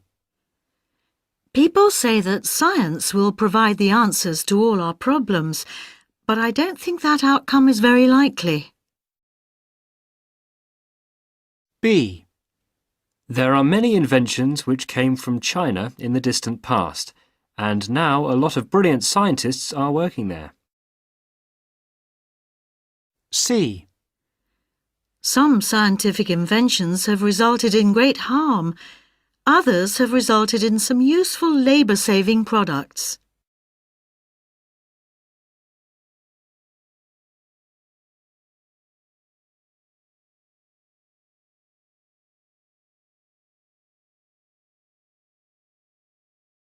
Unit 7, page 61. Exam listening. Section 3. You will hear some students talking about an arts assignment. Listen carefully and answer questions 21 to 25. What have you been working on, Arthur? I've been looking into the funding of the arts by the Arts Association. Oh, Mr. Simpson gave you that topic, did he? Yes, it's not too difficult. At least all the facts and figures are easy to find, or I think they will be. I've done a lot of useful stuff already. Simpson hasn't asked me to present my research for the past few seminars, so I think he might ask me this time. Well, what have you found out? Well, it's big money at the Arts Association. £330 million from the government and £118 million from the lottery. Let me see, I've got my notes here. Now, the Arts Association mission statement tells us that it exists to develop, sustain and promote the arts.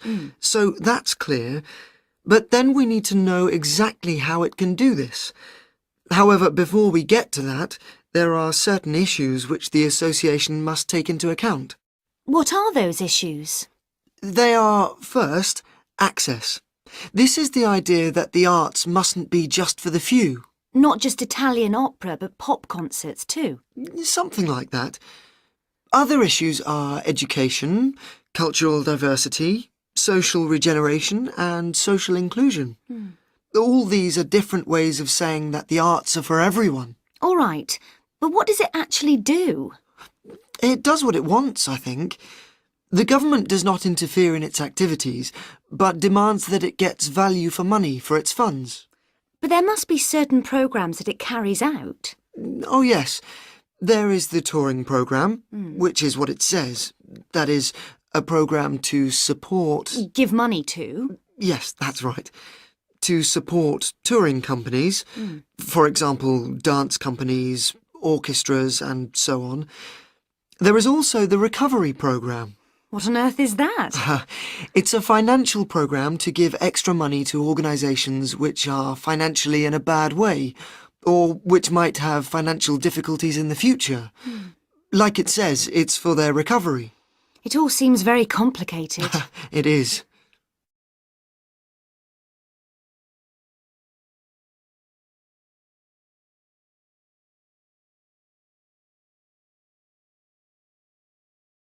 Unit 7, page 61. Exam listening. Now answer questions 26 to 30. Did you get any information on the reading for the other half of our work? Yes, I did. You mean the Art and Society module? Yes. Yes. I met Simpson himself as we were waiting for a train at Norchester Station, so I managed to ask him. Any luck? Yes, I've got the notes I took here. He told me, of course, to start with Greenberg, who covers contemporary art and the up-to-the-minute movements in America. It's about the modern movements, really. As far as the economic impact of art is concerned, a basic text is the Parliamentary Report on Art and the UK Economy. This gives lots of monetary facts and figures, but the figures are not very satisfactory, as, of course, a lot of the information is confidential and can't be published. Art Now, Art Wow by someone called Dennison sounds exciting, and is about how art and artists are created, presented for buyers, and sold in the US. It's about the whole trade in art as a phenomenon. Like a product? Like washing powder? Yes, that's the idea of the book, anyway. And there's another one here. Oh, yes, by someone called Hampton. It's a book called American Art, which Simpson says is full of discussion on the relationship of art to the other aspects of culture, such as film, television, books, and so on. Popular culture, I suppose. Not just popular. Culture of all sorts, I imagine. Finally, for the spiritual and more abstract aspects of art, he recommends Art and the Mind of Modern Man by Frick. It's sort of about how art relates to how we think. He did have lots of other recommendations, but luckily his train arrived before he could move on to them. These seem enough to me. Yes, they're a good place to start. We will be busy.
Unit 8, page 65.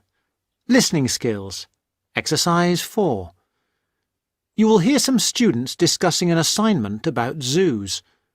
Listen carefully and answer questions 1 to 5. Hello, Brenda. How are you doing? Fine. I've just come over to talk about this assignment on the function of zoos. Oh, hello, Charles. Hello, Brenda. That's good. I've just been in the library looking at some stuff. I think Adrian's been on the web. Yes, I have. Well, that's great. What have you found out about zoos? I've been looking into the history both of zoos and of keeping animals generally.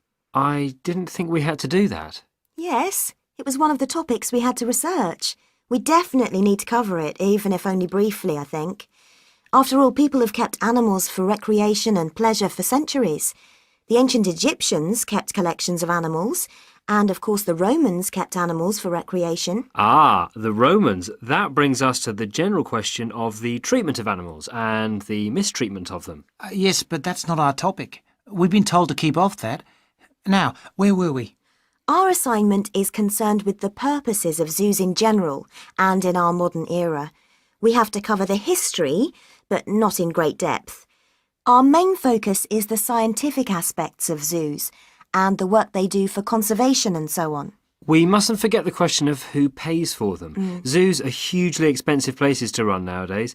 There are the costs of feeding the animals, obviously, and security for the animals and the public. What happens if they escaped and so on? We have to ask what benefits we get from this. Adrian, I don't think you'll find we have to do that kind of thing at all. But I've been looking into all that and the social benefits of zoos. What I mean is, that's not part of this assignment. All this financial and safety stuff is not necessary. We should stick to their purposes. Now, what have you found out, Charles? Well, I discovered that the World Association of Zoos and Aquariums was very helpful on this. I've got their website address here somewhere. I found out about the scientific research that zoos do. The other thing we should cover is the educational side of their work. The educational side is pretty obvious. I've got lots of stuff here about this and more references to websites and information. There's also the area of entertainment. What about that? He's got a point. I think we need to do some more research on that. Fine, but it sounds like we've covered the history and science angles pretty well. I agree. Let's leave those for now and plan some more study on the entertainment stuff. And let's do some more work on the conservation element.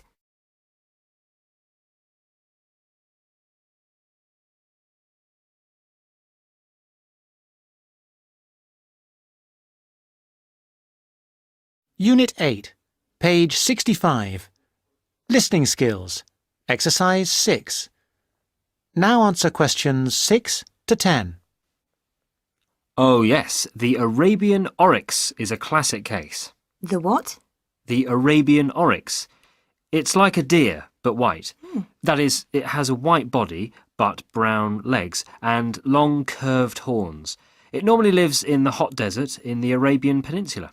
Anyway, in the 70s, the population declined, and in 1972, the last wild oryx was shot and it became extinct in the wild. There were a few left in zoos in the United States where there was a captive breeding program. This was so successful that in 1982, a small population was reintroduced into the wild.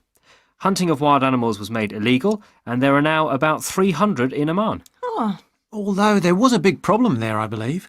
The population went up to about 450 in the 90s, and then illegal hunting did take place.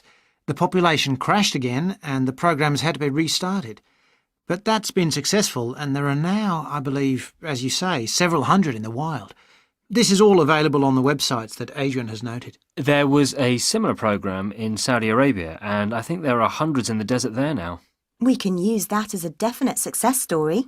And what have you found out? Yes, what have you come up with? I'm going to the library now. Good.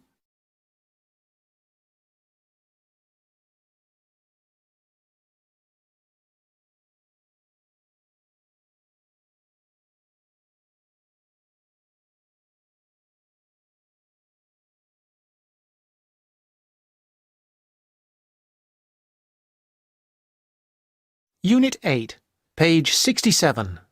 Speaking skills. Exercise 5. Speaker 1. Yes, I did, although in fact I wouldn't call him a pet exactly.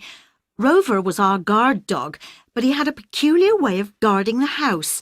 We had burglars twice, and on each occasion he didn't bark or attack the burglars. He ran out of the house to the neighbour's house and barked at their front door. Both times they called the police and the burglars were caught. So, in his way, he was an excellent guard dog. Speaker 2. Like most parrots, he was very colourful. I'm not really sure if a parrot is a real pet. They're not very friendly or affectionate. Anyway, he spoke very little, but when he did... Speaker 3. My favourite pet animal was Lassie. Really, of course, he wasn't my pet at all, but I loved him. I had lots of books about him, and of course I watched the television programs whenever I could. I thought he was wonderful.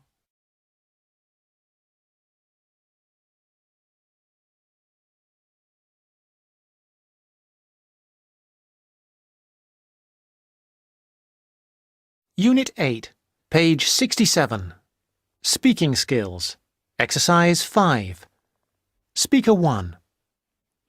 Yes, I did, although in fact I wouldn't call him a pet exactly. Rover was our guard dog, but he had a peculiar way of guarding the house. We had burglars twice, and on each occasion he didn't bark or attack the burglars. He ran out of the house to the neighbour's house and barked at their front door. Both times they called the police and the burglars were caught. So, in his way, he was an excellent guard dog. Speaker 2. Like most parrots, he was very colourful. I'm not really sure if a parrot is a real pet. They're not very friendly or affectionate. Anyway, he spoke very little, but when he did... Speaker 3. My favourite pet animal was Lassie. Really, of course, he wasn't my pet at all, but I loved him. I had lots of books about him, and of course I watched the television programs whenever I could. I thought he was wonderful.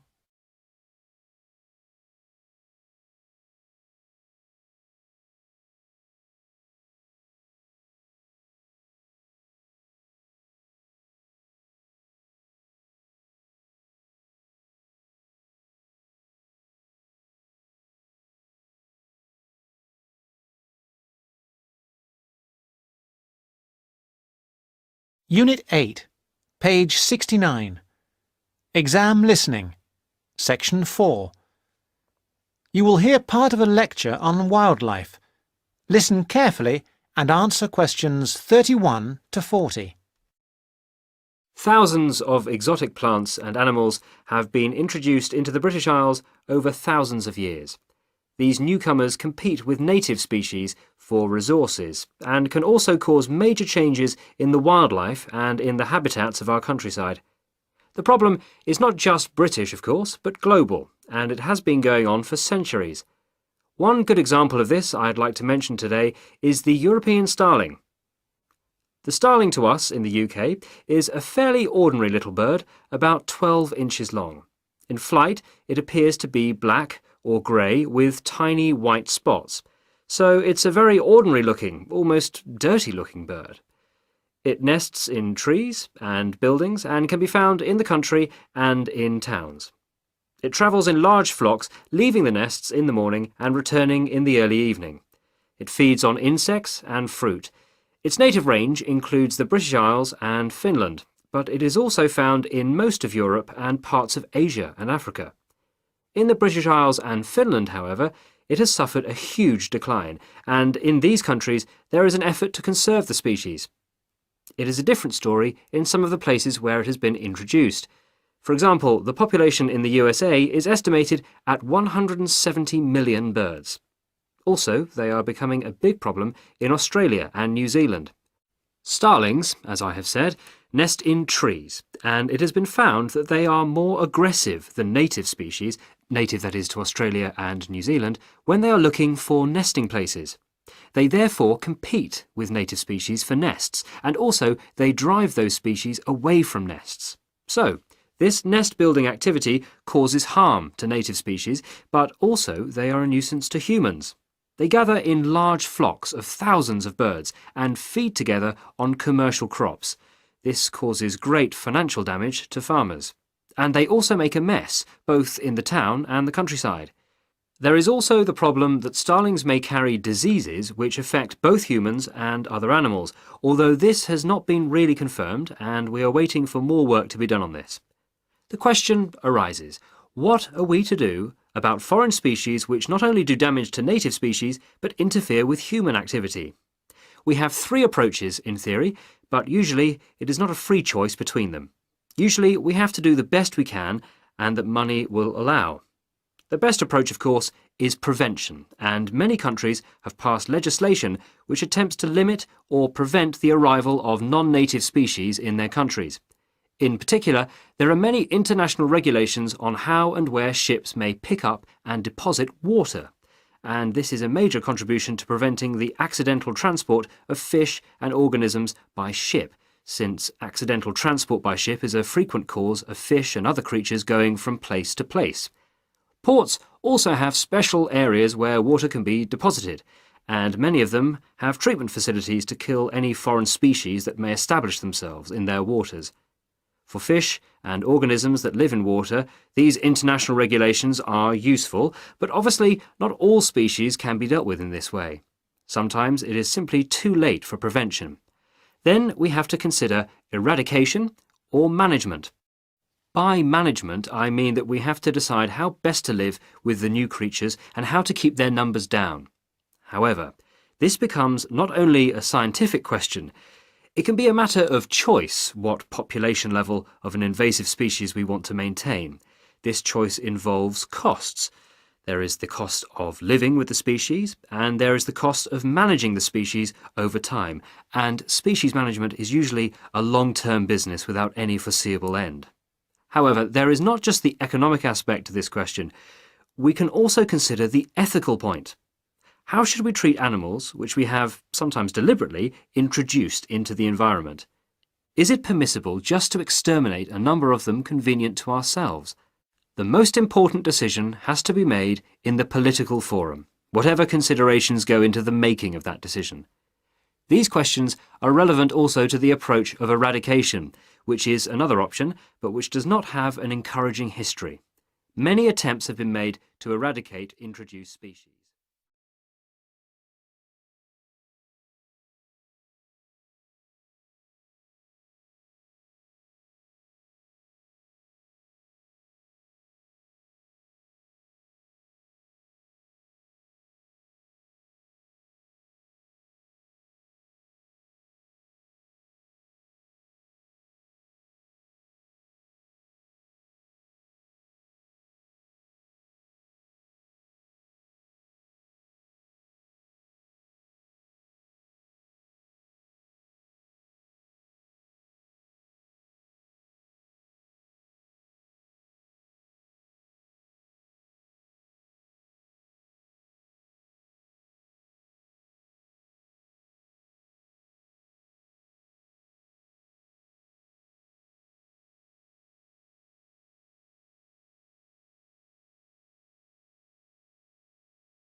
Unit 9, page 72.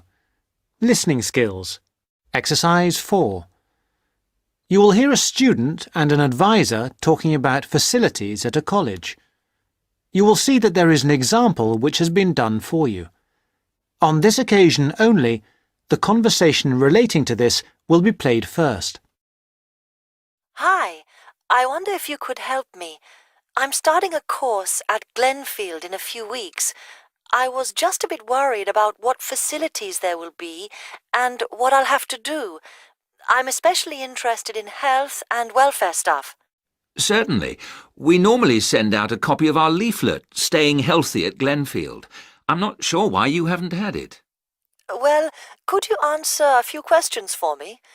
Firstly, I'm wondering about how I get a doctor when I arrive.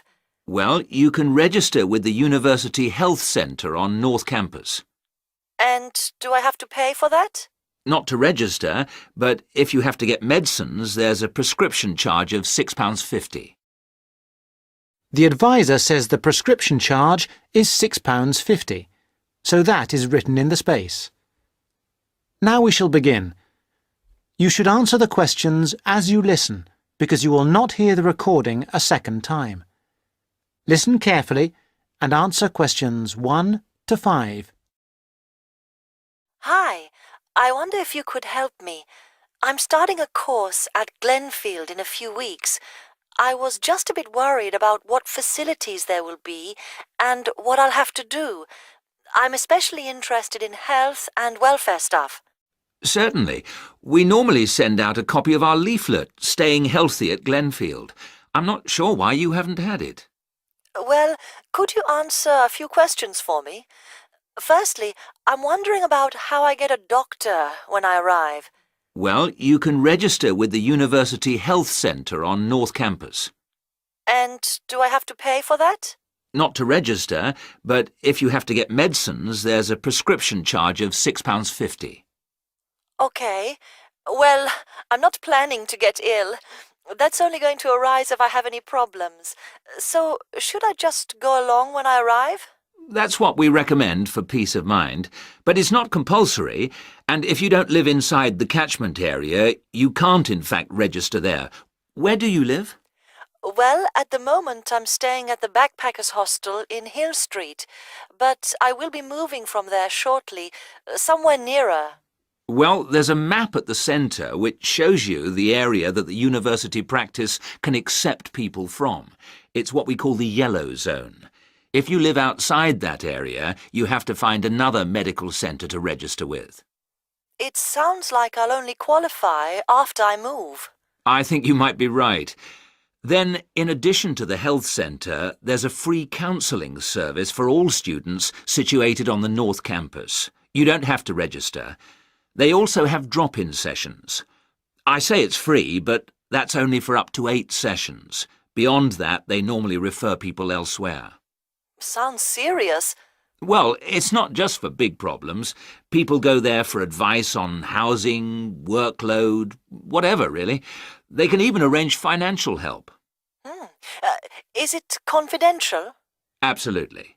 Then again, a lot of students prefer to phone the Nightline service, which is run from an office on the central campus. They don't really encourage people to drop in. I see. So it's basically a free phone line. The number, if you want to make a note, is 0900 762 5913. I'll say it again. 0900 762 5913. Fine. Well, I hope I won't need any of these. What I will want is access to some gym facilities. Right. Well, you'll find those on the South Campus in the Sports Centre. It's great, but it's not free. You have to present your student card and pay a fee of £22 to get a pass. But that will last you for the whole year.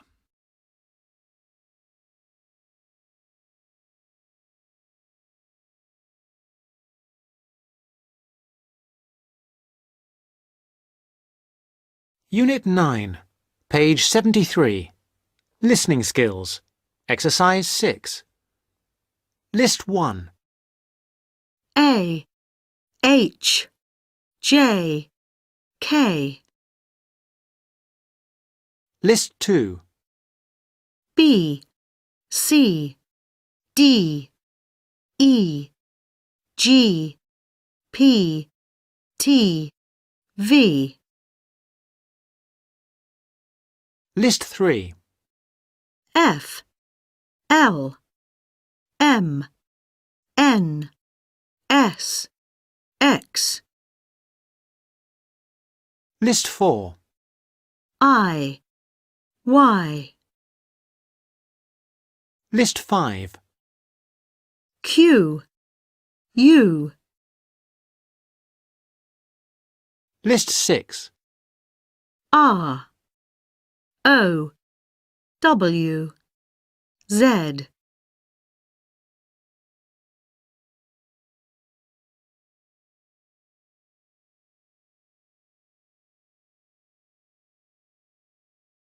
Unit 9, page 73. Listening skills. Exercise 7. I'm afraid I can't take your call at the moment. Please leave your message after the tone. Hello. As nobody's there, I'll leave a message. This is a message for Susan. Could you please send the birthday present to this address? 18 Grosvenor Crescent. That's Grosvenor, Grosvenor, Crescent. Southwark, that's Southwark. The postcode is JG8 2AE. I hope that's clear. Any problems, please ring me on 01324 781 205. Oh, I should say this is Jane Smith at around 2:30 p.m. on Tuesday the 4th. Bye.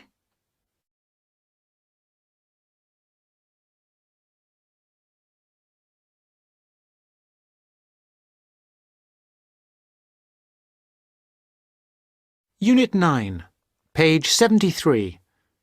Listening skills. Exercise 9. Now answer questions 6 to 10. Is this information on the website? I'm afraid not. I can send you some leaflets or even resend the whole information pack if you give me your details. Could you send the whole information pack, please? Yes, that's fine. I'll have to take down some details. Could you tell me your full name? Sonia Orr. S-O-N-Y... No, I'll spell it. S-O-N-I-A. Then Orr is O-R-R. Orr. OK. And you said you were on Hills Road? Yes, but don't send it there as I'm about to move. I'll give you my new address, which is 22 Winter Gardens. That's Glenfield. And the postcode? Oh, yeah. That's GF23 9BQ. Fine. Now, we're doing a bit of data collection about who uses our services at the moment. Can I just ask a few more questions? Yes, that's fine. OK. If you're an international student, what country are you from? I'm from Switzerland. And how old are you? I'm 24. And finally, which course are you enrolled on? Right. Well, that's a bit complicated, since I'm hoping to switch to economics and history. But at the moment... I'm down to do economics and sociology. It's a joint degree. OK, I'll put that. Great. Well, I'll pop the information pack in the post, and you should get it soon.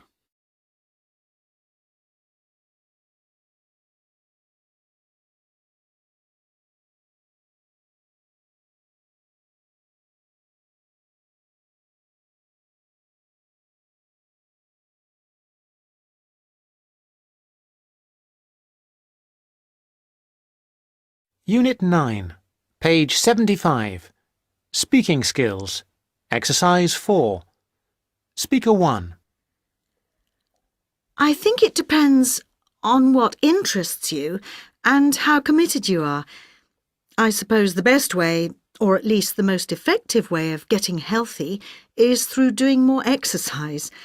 I mean, diet's important, but you can be thin and unhealthy. So, yeah, I'd say exercise is the key thing. Speaker 2.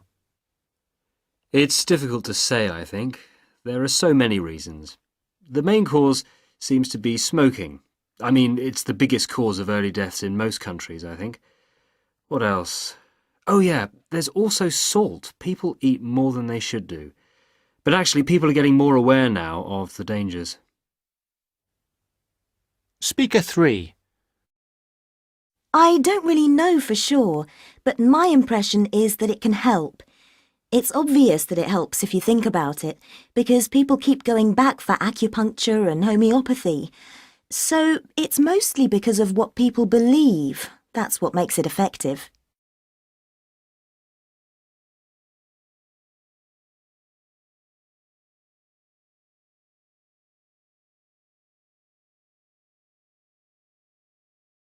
Unit 9, page 75. Speaking skills. Exercise 4. Speaker 1. I think it depends on what interests you and how committed you are.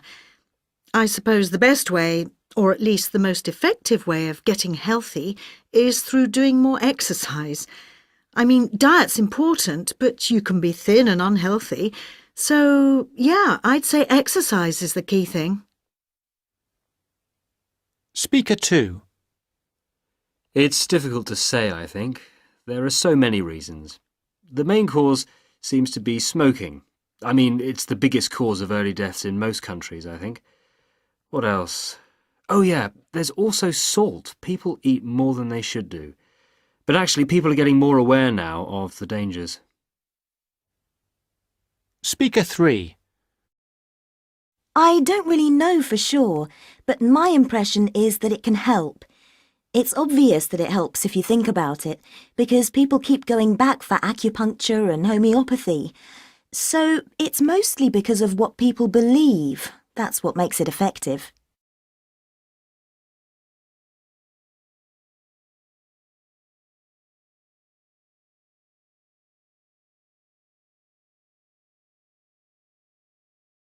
Unit 9, page 75. Speaking skills. Exercise 4. Speaker 1. I think it depends on what interests you and how committed you are. I suppose the best way, or at least the most effective way of getting healthy, is through doing more exercise. I mean, diet's important, but you can be thin and unhealthy. So, yeah, I'd say exercise is the key thing. Speaker 2. It's difficult to say, I think. There are so many reasons. The main cause seems to be smoking. I mean, it's the biggest cause of early deaths in most countries, I think. What else? Oh yeah, there's also salt. People eat more than they should do. But actually, people are getting more aware now of the dangers. Speaker 3. I don't really know for sure, but my impression is that it can help. It's obvious that it helps if you think about it, because people keep going back for acupuncture and homeopathy. So it's mostly because of what people believe. That's what makes it effective.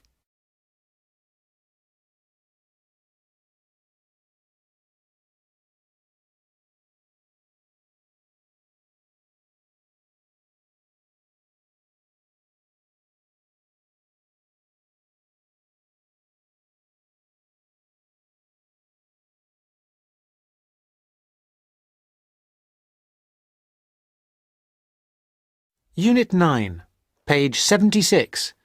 Speaking skills. Exercise 12. A. Put on sun cream before you go out. Put on sun cream before you go out. B.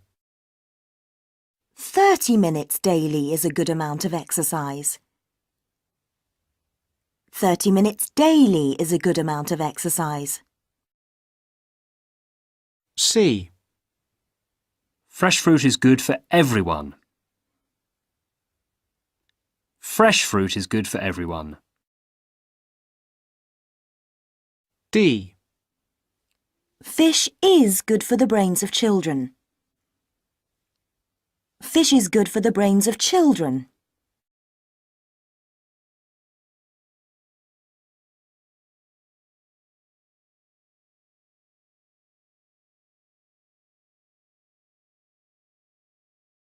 Unit 9, page 77. Exam listening. Section 2.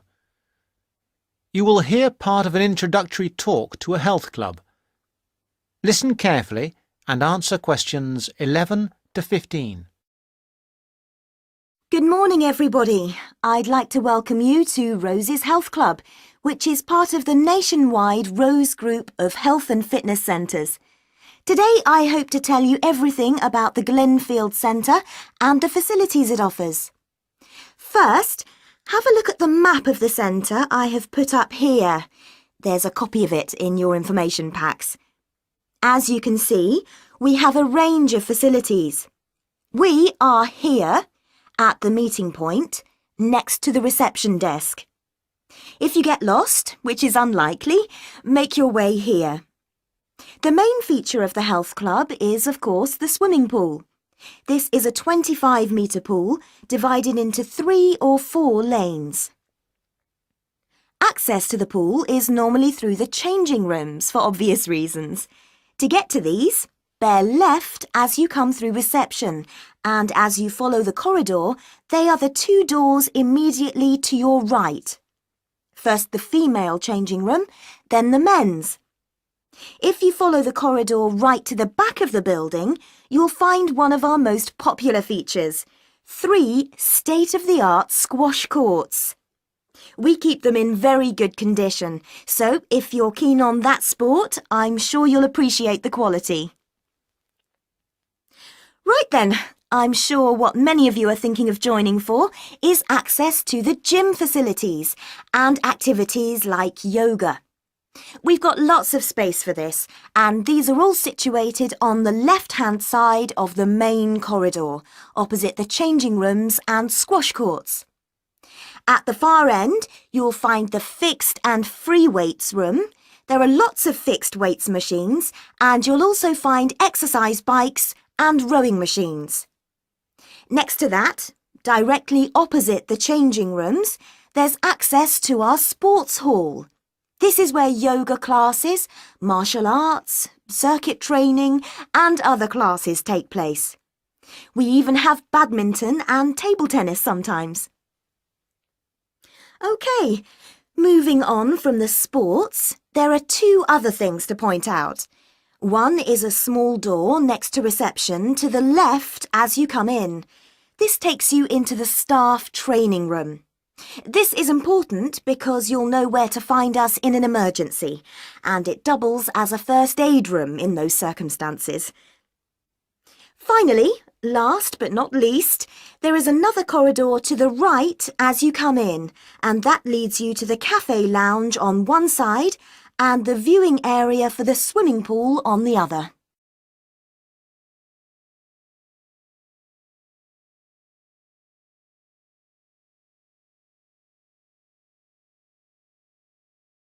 Unit 9, page 77. Exam listening. Now answer questions 16 to 20. Now, we will go for a little tour in a moment, but first I'd like to tell you a little about the different kinds of club membership we have, so that you can be thinking about what you want as we go round. We first of all have the Anytime membership. Anytime is the complete go-as-you-please membership. This entitles you to full use of all the facilities during all opening hours, and we're open every day from 5 a.m. till midnight. This costs £850 per year, though there are some discounts which I will tell you about in a moment. Don't forget that the Rose Group is a nationwide group, and this membership also entitles you to the full use of the group's other 250 clubs around the country. The Free Time membership is an off-peak membership.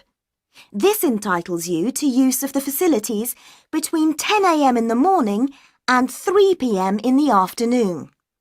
Also, you can use the facilities at any time at weekends. This costs £500. Note that you will still have access to a personal trainer under this membership scheme. Finally, a standard membership costs £400 and is a weekday membership really, especially suitable for retired people who can come during the week. There is also a children's membership scheme. Children can join this scheme if they are between 15 and 18 years old. Please note that children of less than 15 can't come to the club without an adult, and they can't take sessions on the sunbed. Not that young people usually want to use a sunbed anyway. The children's schemes are all half price, that is 50% for each child or young person in the scheme. People who live outside the area can have a discount of up to 50%, but this has to be arranged specially with the general manager. If that is of interest to any of you, let me know and I will fix up an appointment for you. Now, let's go on our tour.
Unit 10, page 80. Listening skills. Exercise 5. You will hear part of a lecture about psychology. Listen carefully and answer questions 1 to 4. In this lecture, I want to introduce you to the life and work of a famous psychologist who had a big influence on the field of social psychology. Social psychology deals with group behaviour and the individual as a member of a group, and Solomon Asch made a most important contribution. Solomon Asch worked mostly in the USA, but he was born in 1907 in Poland, and he came to the US when he was 13. He went to an ordinary high school, and as he had an interest in human behaviour, he decided to study psychology. He was quite disappointed with his first acquaintance with psychology. It seemed to be all about rats and mice, and that didn't interest him at all. However, he persevered and eventually became a professor of psychology. Now, the experiment which made his name is called the line judgment task. Participants were asked to compare some simple lines. More precisely, they were given a card with 3 lines, then were asked to compare another single line and say whether it was longer or shorter than the lines on the card. What a participant didn't know was that in reality all the other participants were effectively actors. That is, they were instructed to give a wrong judgment, and the purpose of the experiment was to see how the single subject would react.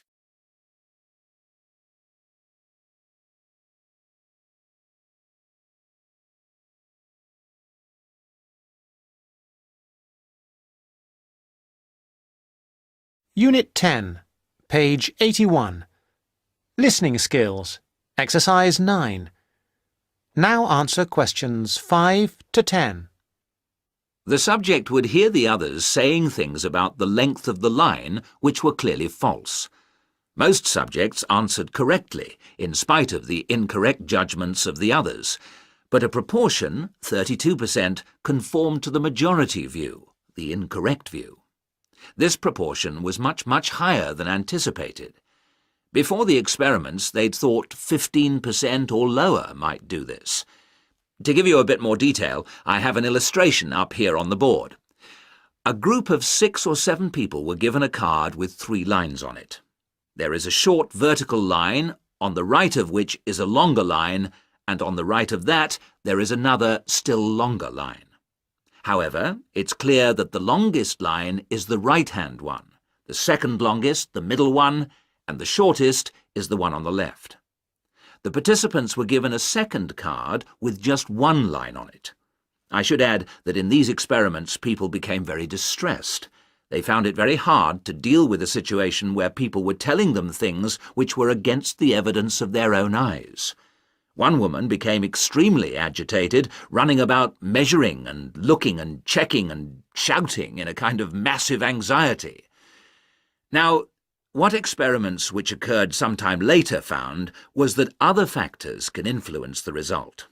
For example, when there were more so-called participants, there was even more conformity. On the other hand, when people were able to respond in secrecy, by writing the result down, for instance, they made fewer incorrect judgments about the lines.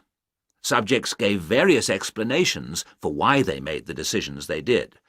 Although they weren't put under pressure by the experimenter, many felt that they would somehow spoil the experiment and upset the person running it if they didn't agree, no matter how stupid they felt. More simply, in other cases, they said they just wanted to not show themselves in a bad light. Whatever the reason, Ash's experiment has had a long history, and although incredibly...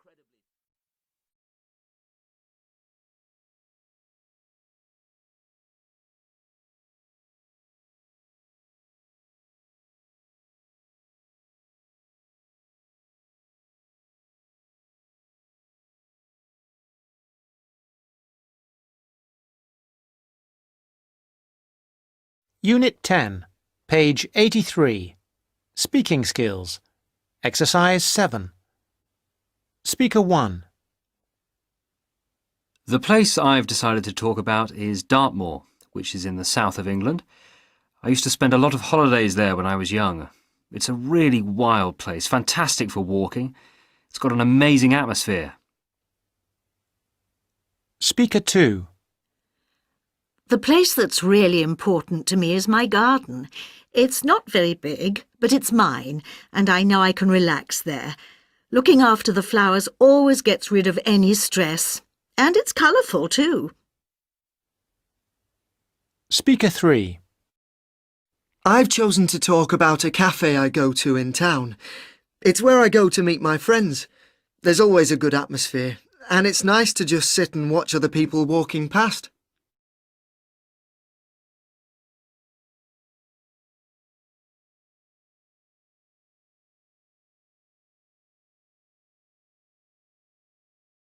Unit 10, page 83. Speaking skills. Exercise 7. Speaker 1.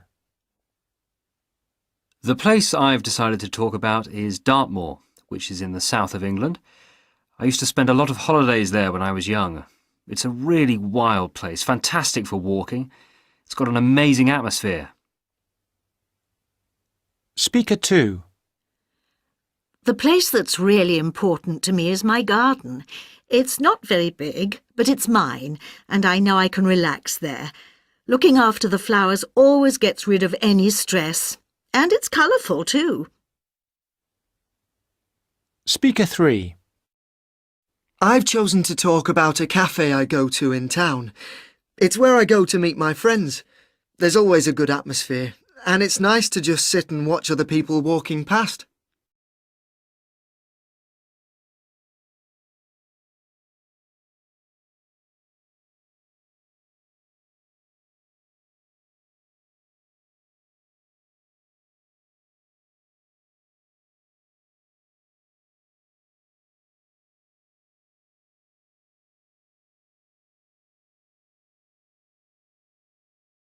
Unit 10, page 84. Speaking skills. Exercise 12. I tried a parachuting course last year. I liked it a lot. I almost panicked in the plane, but I jumped.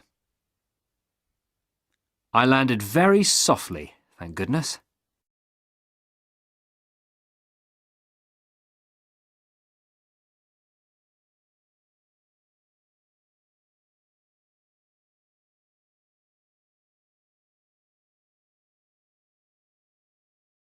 Unit 10, page 85.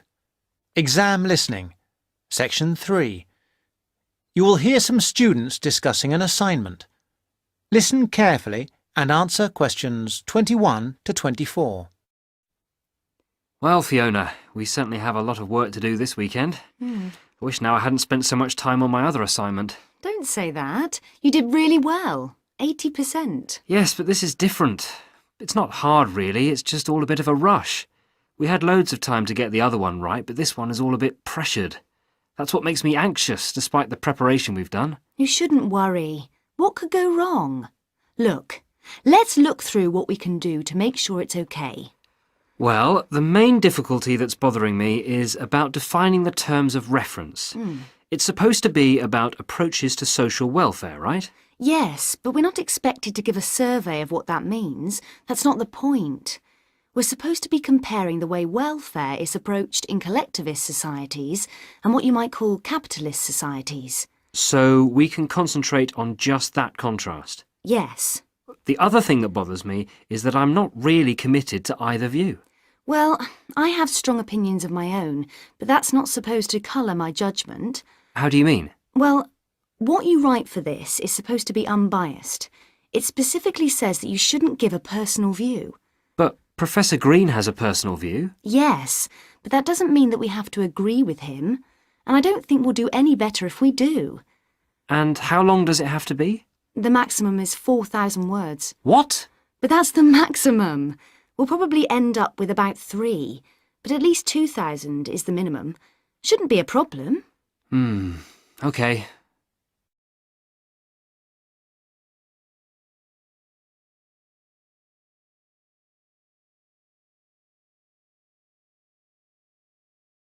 Unit 10, page 85. Exam listening. Now answer questions 25 to 30. Now, where can we get some information on all this? Well, we could ask Olive over there. Olive, you did this assignment last year, didn't you? Not this one exactly, but something similar. The most important thing is to get Professor Green's lectures on the welfare state. Is he good? Oh, very good. Didn't you know he was lecturing? No idea. Well, he is. He's at the Beckett building on Tuesdays. I think he's starting this week, so you'll be able to get the series of 6. He deals with the underlying philosophy as well as the economics of it all. It's at 10 a.m. I'd go myself, except that I have too much to do. And what about reading? I've got the reading list here. As usual, it has far more titles and references than we can possibly read in the time. I haven't even got a reading list. Where did you get that from, Mike? I got it at the welcome lecture. Oh, I wish I'd gone to that now. What you need above all is his own book called Welfare Economics. All the department know it and follow his approach. Oh, right. Good idea. Perhaps we don't need to go to the lecture if we have his book. No, I really do advise you to go to his lectures as well. Well, what was the full title of his book? If I remember rightly, it's called simply Welfare Economics by Mike Green. I've got it. Welfare Economics, Glenfield University Press, 2006. Great. Let me just write that down. Anything else you recommend? There's Edward Jones's book, Growing Old in Britain. That's essential reading, but you have to be careful because it's a popular book by a journalist. Well, if it's popular, maybe we'll like it. Who publishes that? That's published by Rutland University Press in 2005. Well, that's very useful. I think it's Professor Green for us next. Right.